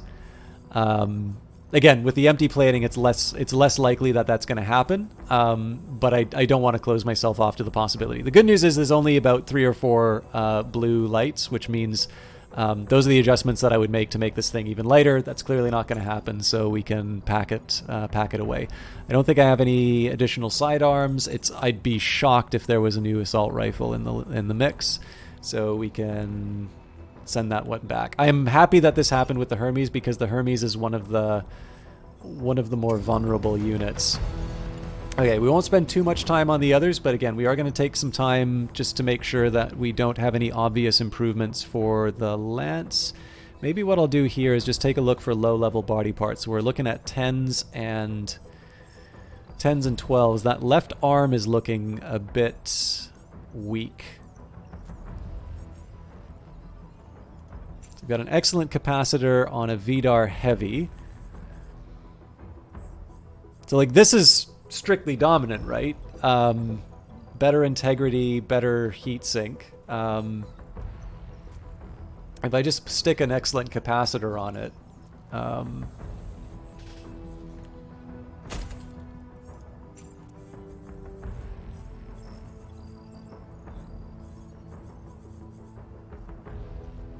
so it's same mass. Do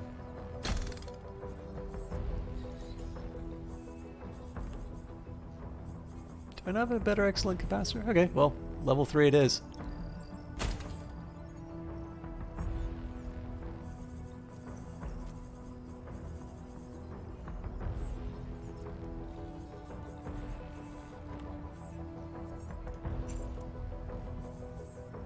I might have messed something else up there, but... I should have taken... my speed might have changed, but it's not something I'm going to spend too much time looking at. So again, we just made this thing bigger and brutal, more brutal. Okay, so... I don't see any improvements to the Svalin shield, and we didn't get a new shotgun. So unless I've got better legs, let's maybe focus on the heavy legs. Oh, you know what?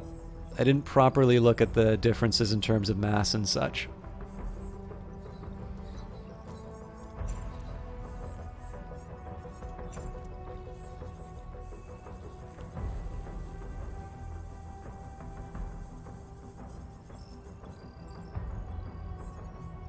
Nope, it's the same arm. So this thing has slightly better... Ah, okay, it's the heat dissipation that... Okay. The dissipation actually would be helpful, but I think the improvement is such a huge one that I'm willing to give it up. But yeah, that's why I was sticking with that one for so long. Okay. Upper body level 10 Helga. So what am I looking at here?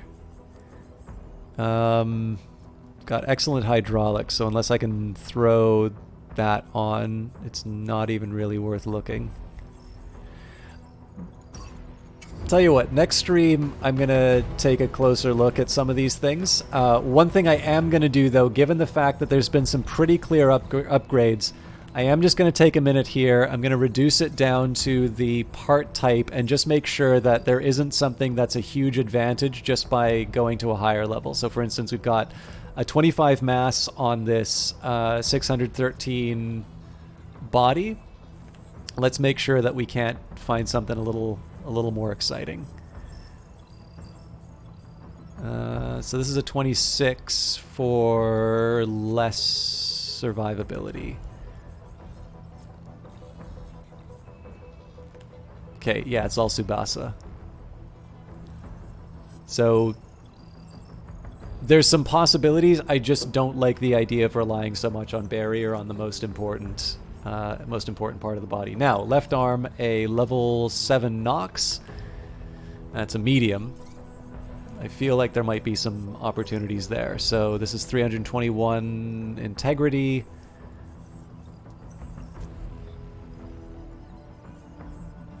Uh, 735 mass.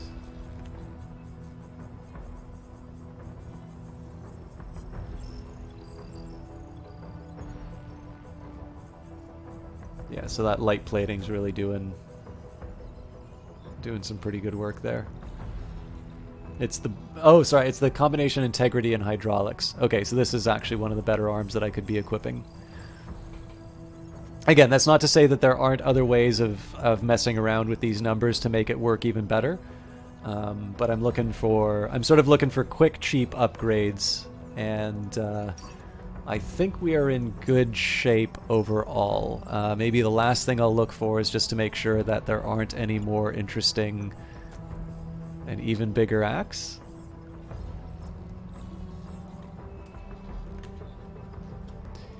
Uh, 2, 3 stagger, 70 concussive. Get out of here. Cutter.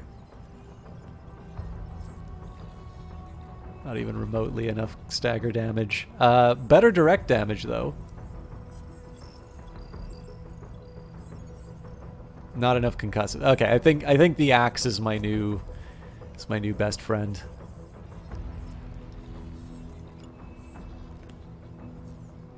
Okay, longer than I wanted, but how much you want to bet that that's gonna help us? Oh, actually, we also raised the floor, so I don't think we have any level 11 units anymore, so that's also worth it.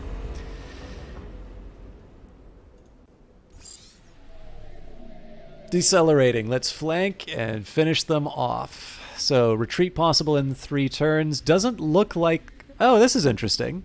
I thought this was going to be a much tougher fight. There's no reinforcements. We're just mopping them up. There's not a lot of... I'll confess, there's not a whole lot as far as cover is concerned. I thought this was a turret. I was going to be really scared. So what are we up against? Okay. I am very, very scared of this thing now, seeing how it basically knocked one of my pilots unconscious. Now this is interesting. I really wonder what they're thinking in this move. Like, this is obviously very deliberate on the AI's part. Okay. So this thing, okay, so the Juggernaut, basically the thing about the Juggernaut here is that this is going to be dictating the battle until we get rid of it. Until I'm able to take this thing off the board, every time this points its gun at a unit, I'm going to have to be working around this particular move. So the Juggernaut is public enemy number 1. And of course, it's got ungodly amounts of armor. So this is going to be a really tough one to take out.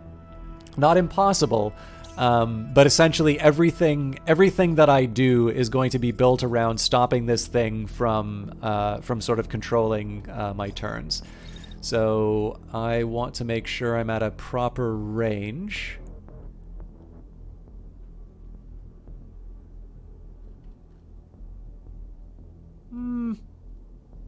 Yeah, I can go up the hill when the time comes. So again, we'll just make sure. Okay, now that's a little bit of a worry, the fact that I'm exposed for a very brief period of time, but I'm gonna guess that we get behind the hill on time.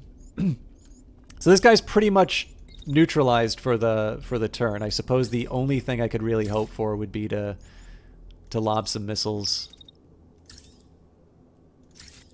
But even then, I have a feeling they're just going to hit the side of the hill. I won't even bother with it. Now, here's where this gets a little dicey. So this is going to just, they'll let her rip. Not a whole lot for me to do except just stand and wait. So one of the best things that I can do to try and knock this thing out is to just move my Sleipnir as quickly as possible and hit it with the melee weapon. The problem is that I do actually need to cross the map, and I need to cross it quickly. And I'm obviously going to put myself at risk as I do that. Yeah, so for instance, this unit's already going to be attacking them. So I'm going to do something different. I'm obviously putting myself in a little bit of risk doing this, but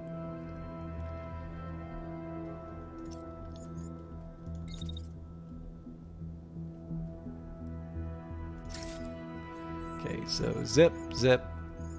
We're fine.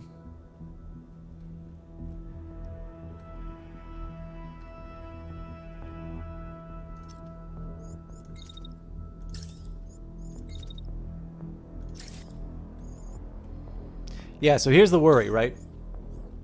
Light machine gun's not going to have a long range. This is an autocannon, so I'm not at all concerned about that. But the time it's going to take me to close this gap with this unit, my Sleipnir's almost certainly going to be the next target of this autocannon. So the reason why I'm moving them over here is that when the time comes, what I'm probably going to wind up doing is hiding back here. I'm actually going to start moving away. But the other advantage will be that my faster moving units, I'm actually going to sort of get into a flanking position.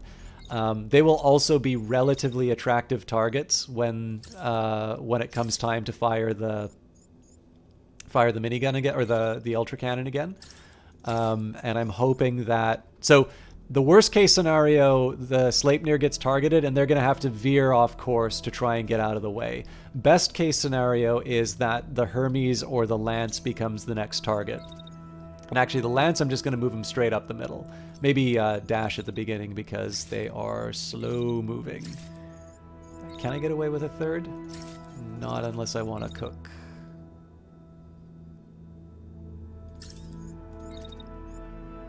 But we'll give him a cheeky shotgun at the end.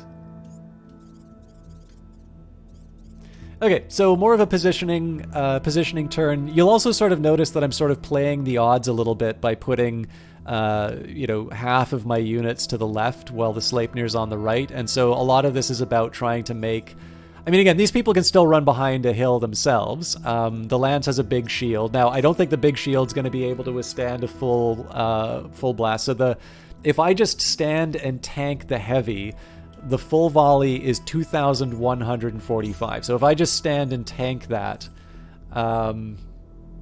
holy crap. Okay, so my shield, assuming it didn't take any other damage, would actually be able to withstand that. But clearly that is not the sort of thing that you want to be, doing to one of your units. Because again, we've seen the concussive damage that this thing does is devastating. But again, it depends on what the AI does. We've got some strategies, we've got some contingencies. If they ignore the behemoth goes up on the hill and starts firing sniper rifle rounds at them. So.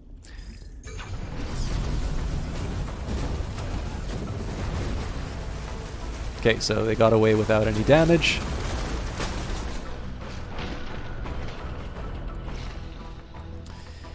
Okay, so they move, and their new target is the Hermes. So the Hermes basically wants to take its turn.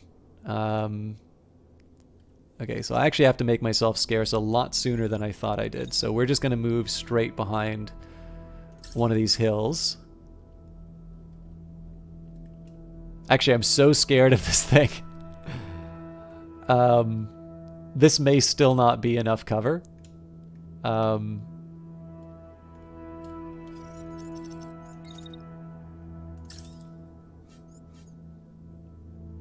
can't believe I'm being such a chicken like this, but you better believe I'm gonna do it this way. If there's a chance for me to get some shots in, I will, but no, there's no way that's working. Okay, but again, we have some opportunities, right? So we wait out the rest of the shots. We sit on our perch. Oh, very clever. So they're actually just out of optimal range. That's a good call on their part.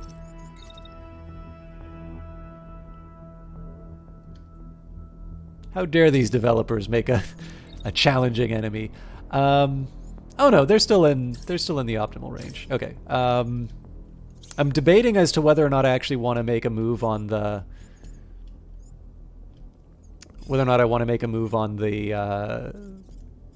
the other unit here.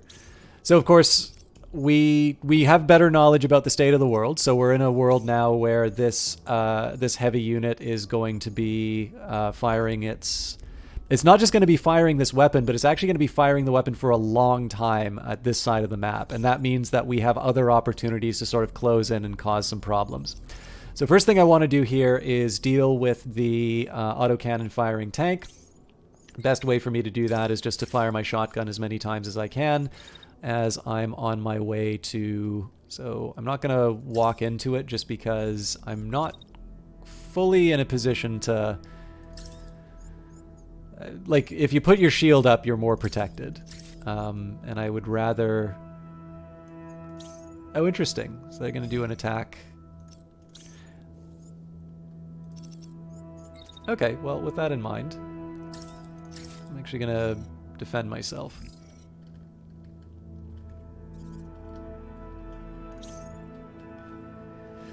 I don't think I'm going to do another sniper shot.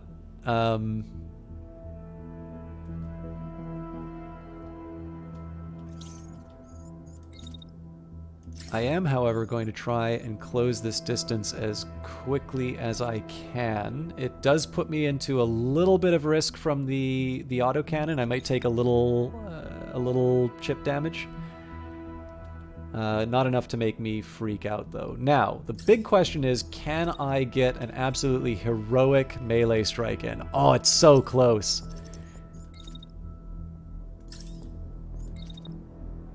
This is going to be amazing if I can pull it off.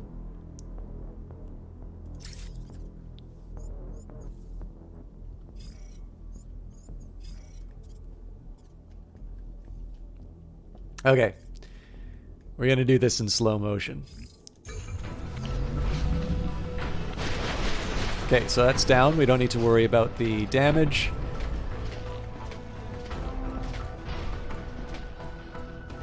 I wonder what hit it. Oh, it's probably the heat. Yeah.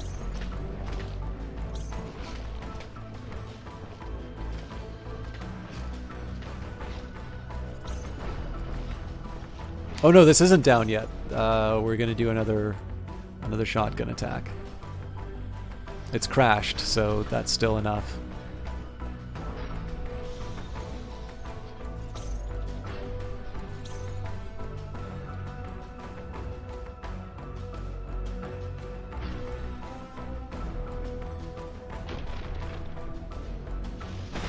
Okay, now it's down.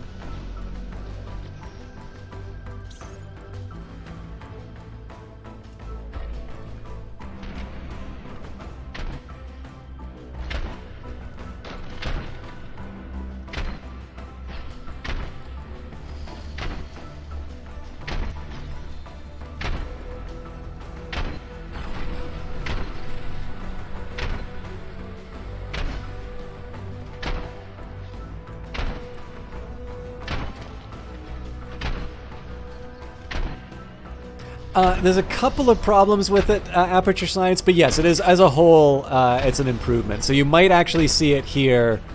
It's going to be ambiguous to see whether or not this actually turns out. Oh my god, that's so good.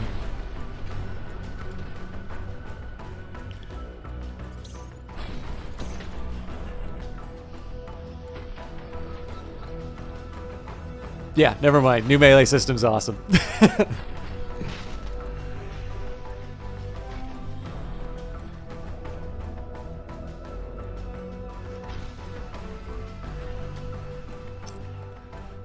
All right.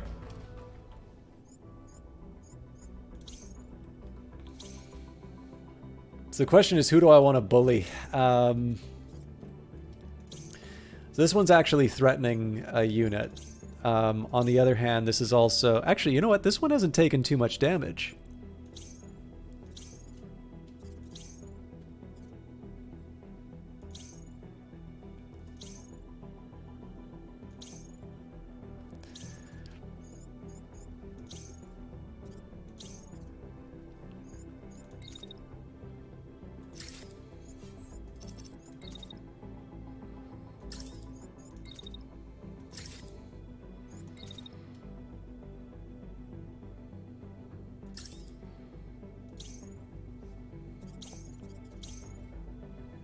Okay, so this is just a secondary hit to sort of interrupt the attack that's going to be coming in. Obviously, the Hermes can get out of hiding, so we're going to run into a better position. I want to try again, if I can. I want to try and get the the angle to be a little more head-on. So in this case here, basically, as soon as they're in range, I'll open up. Actually, you know what? I'm going to try and get a second.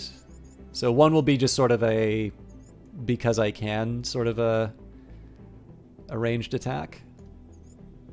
Yeah, so I'm sort of testing the edge of my heat capacity, but I think I can manage it. Now, I better be pretty confident that I'm able to take this thing out on time, because at the end of the turn, they are going to want revenge. But...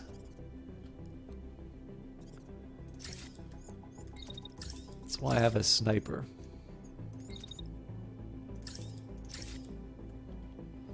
Now, most of these are not going to hit because they're dashing, but I figure I've already got somebody who's sort of dedicated to making this unit miserable.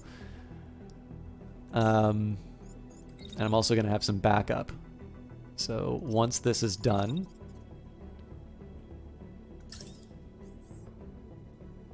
Okay, so they hit, run through...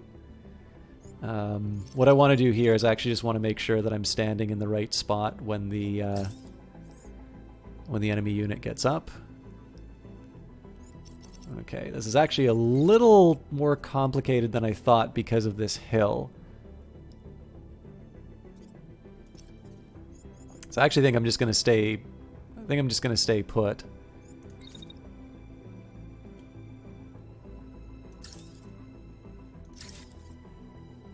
I'm not crazy about that spread.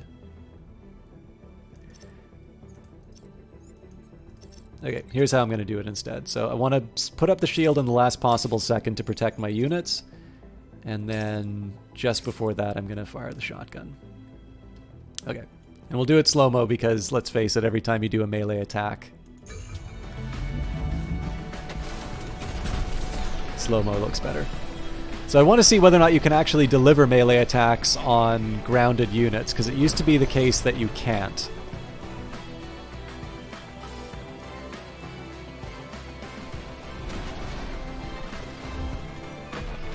Okay, yep, it delivers.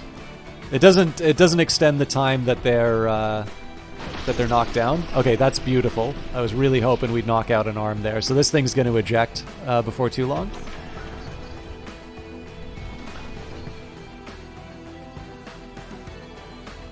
Of course, we're going to be bullying it with extra damage for no reason.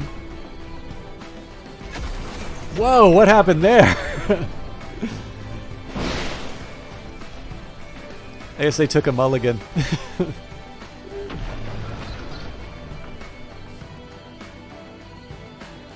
This is a surprisingly durable unit. I guess it's level 18, so even though it's medium, like, it's still tough. And of course, we put the shield up because we sort of knew this was going to happen. And apparently, we did not direct the shield appropriately. Command of the base is circled around the perimeter. We're ready to pick the squad up if needed. The enemy will hold the site if you do so. Well, we have no intention of doing any such thing, so they're going to keep firing at me.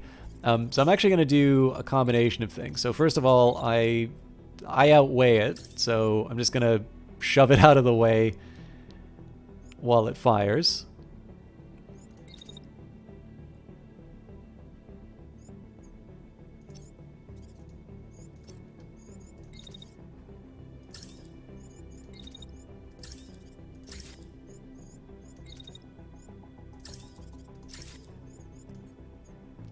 So the problem is now that I'm actually shoving this thing with my shield, I'm not 100% sure where it's going to be at the end of all of this.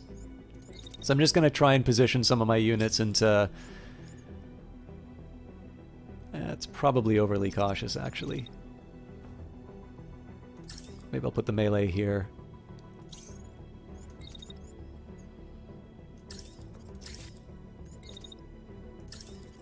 So I suspect they're probably going to be somewhere in this area.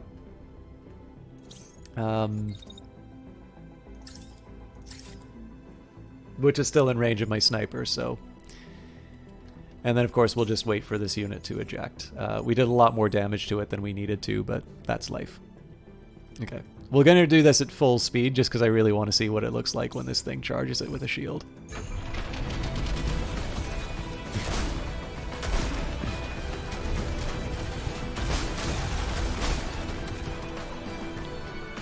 Sometimes fast motion looks the best. All hostiles eliminated, site under control. So I'll admit, I seem to remember the assault squads actually being really tough. I guess because that one had a smaller number of units. I felt a little safer. But new achievement, this is the first time you've defeated enemies of this danger level. 20-second fight, 60 damage taken, 7,824 damage inflicted, 52 actions planned, 909 meters traveled, 2 units destroyed, no parts on site, 76 supplies. We get another Vulcan, level 19. Cool.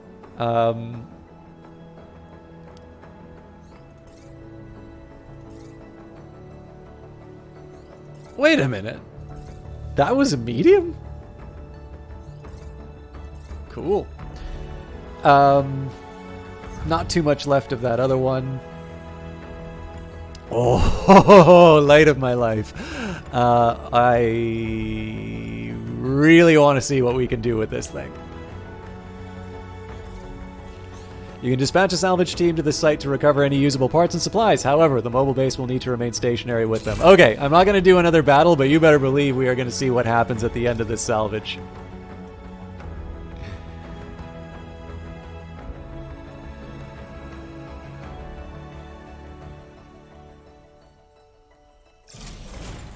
All right.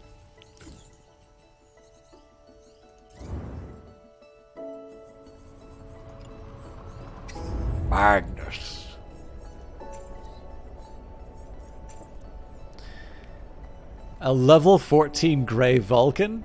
Why equip that when you have a level 19? Oh, interesting. Oh, wait. The optimal interval is even smaller. The direct damage is higher. Of course I'm going for this one. My god, man.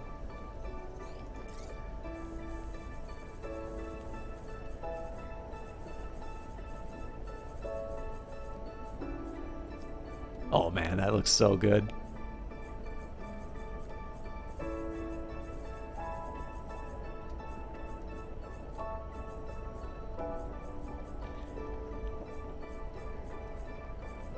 I was kind of hoping for the red one. Like the Spec Ops look is a good one, but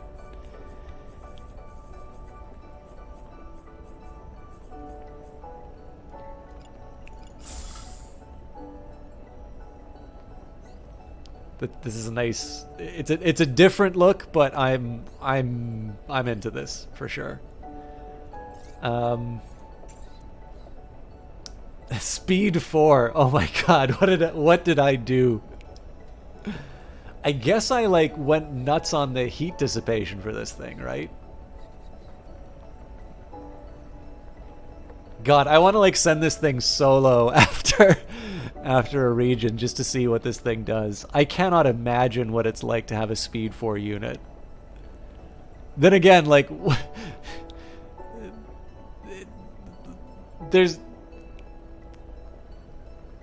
I don't really have to be scared of anything.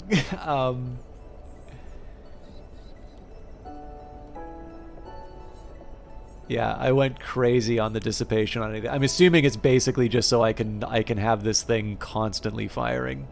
God, this is such a cool looking mech.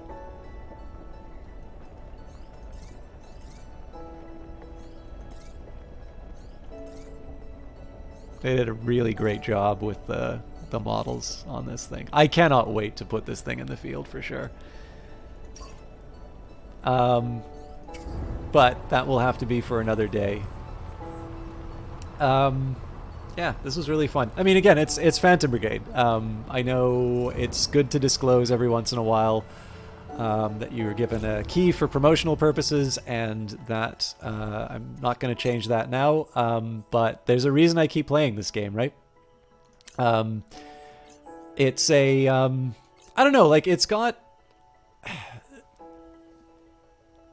It's its own game. Obviously, if you like XCOM and you like Into the Breach and stuff, like I actually really think Into the Breach is the best comparison because apparently, actually hearing Adelaide talk on Monday's stream, Adelaide is I believe the creative lead on the game. Apparently, there was an earlier version of this that was a turn-based game. And I think the simultaneous turns aspect does lend itself to a lot of comparisons with Frozen Synapse. But the thing about Frozen Synapse is that the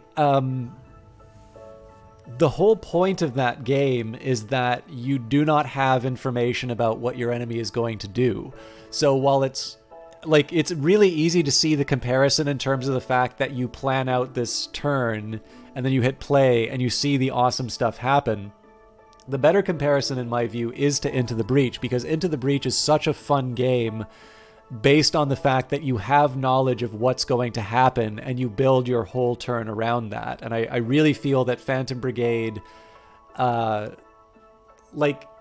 Into the Breach is a tough act to follow. Like, as I think it was Brian on the Rocks called it designer porn. So like I am not a game designer. I'm sure there's probably some subtleties and some things that really make people love Into the Breach from a design perspective that I'm not aware of. But like generally I tend to defer to designers in terms of when they talk about like something that makes them excited.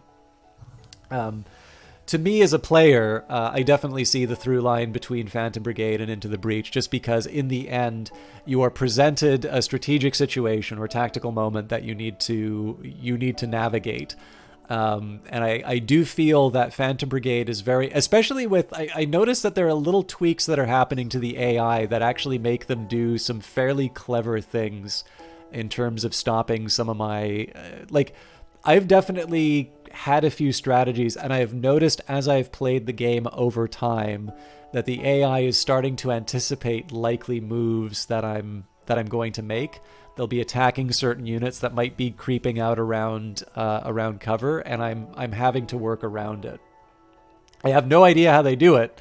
I'm not smart enough to be able to figure that stuff out. But then, I'm a player of games, not a stream. Not a maker of games.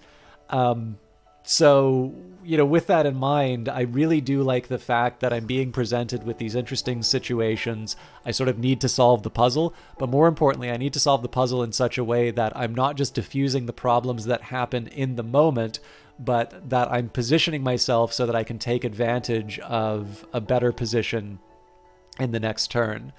And I really feel that as this game has continued to be developed, I'm running into more and more of those situations. I'm feeling like when I'm getting careless about my movements, I'm feeling like I'm being punished for those choices, or rather the lack of choices, and that when I'm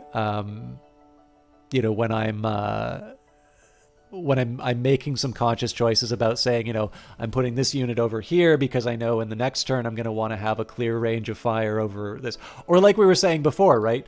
It's possible if I just leave the Sleipnir out on its own, then it's going to be targeted by the Vulcan cannon, and I don't want to be targeted by the Vulcan cannon. So I'm going to put more units on the left-hand side because, one, there's better cover for them, and two, it means it's more likely, again, just playing the odds. If there's an even chance for every unit to be attacked, chances are the AI is going to attack on the left-hand side, which frees me up. Well, that's exactly what happened, and I was able to get the melee strike in that actually knocked down the 2 units, and the rest, at that point, the rest of the fight was trivial. We got our units where we needed to be, we were able to take out the most immediate threats, and we saw things through.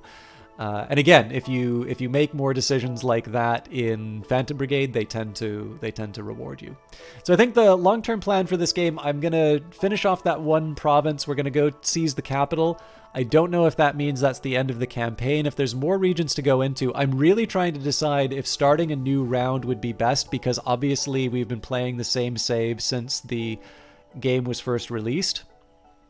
On the other hand, so there's an argument for starting over again, just so we can sort of see what the tutorial's like, what the onboarding's like, maybe see what the acquisition of new weapons is like from the very start of the game. But on the other hand, there's also the appeal of trying out some different mech designs. So what I might do is maybe just delete all of my intermediate saves, and I'll have sort of 2 different worlds, one in which I've got a bunch of mechs that I'm going to experiment with, and then another one where I'm just sort of starting the campaign over, and we'll see maybe what some of the changes have been. But that's a decision for later. I'm nowhere close to finishing the game yet, and I think a lot of that is going to depend on how they handle the capital fight. But I've got another hour of the stream in, so I'm going to say today's work is done. Thank you all for watching this game with me. I am such a fan of Phantom Brigade. A small note of potential disappointment. It is worth remembering that Industries of Titan is going to be releasing on Steam on the 21st, so that is oh my god, that's 4 days. I have so much stuff I need to do in preparation for that. Whew, okay.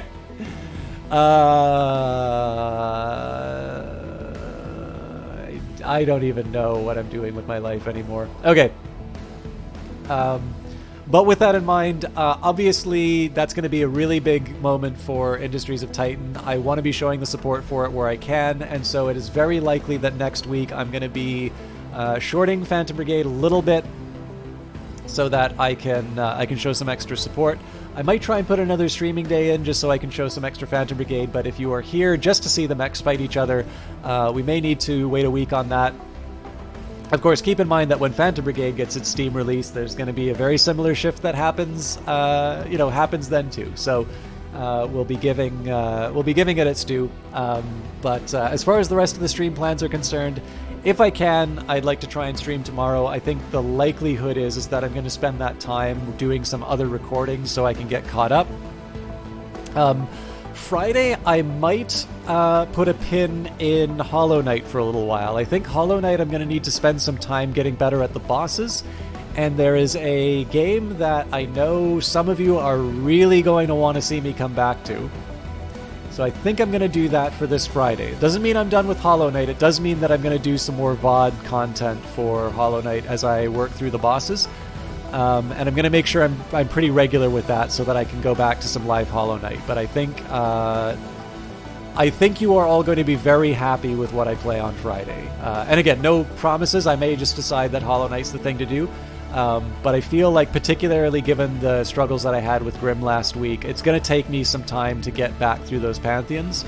And I think I want to catch up on some of the things that I'd promised to cover for people. So we'll carry on with that. Monday, we're back to Stellaris. I'm really enjoying that. The new Nemesis patch is definitely a fun one, and the galaxy is taking an interesting shape. Tuesday, I have recorded the new Elder Scrolls Oblivion, so hopefully it will be done processing in time for that. Oh, actually, there's something I need to do for Twitch for that still. And then, of course, next Wednesday, most likely Industries of Titan, but I will try and follow that up with an extra Phantom Brigade stream. We'll see how my time goes. And, of course, if you enjoyed the stream, I'd love it if you would drop a follow, or if you happen to be watching this on YouTube, I'm always happy for the extra attention. Definitely gives me an indication in terms of what games I can continue playing, but I'm mostly still talking, so I can try and find someone to host tonight. Who have we got going? I've actually been a little worried that Brian on the Rocks has not been streaming lately, but we do have Night Valian currently playing Jade Empire, so unfortunately no Phantom Brigade players tonight. Again, if you are a streamer and you are looking for a host in the evening, usually I'm looking for whenever I play these Brace Yourself games, I have a feeling that when Industries of Titan goes on Steam, it's going to be a little bit easier to find people to play. It's going to be a little bit easier to find people to play or to host for Industries of Titan. But, I mean, I usually tend to stream these games on the Wednesdays, usually 7 or 8 to 10, 11, sometimes 12. So if you are a broadcaster, you like this game, let me know, and I will, I'm looking for more people to host. But Night Valian, who was in here a little bit earlier, is currently playing Jade Empire. I'm actually quite surprised. A lot of people really seem to like this game. I have it, but I've never played it. So, it looks like he hasn't been streaming for too long tonight. He has, he tends to go quite late in the evening. He's got a nice soft voice. He's based in Brazil. And I know he's somebody who's been growing his channel. So I hope you all have a good time over at Night Valians. I will see some of you on Friday. For those of you looking for the Brace Yourself stuff, I will see you in a week. And I guess until next time.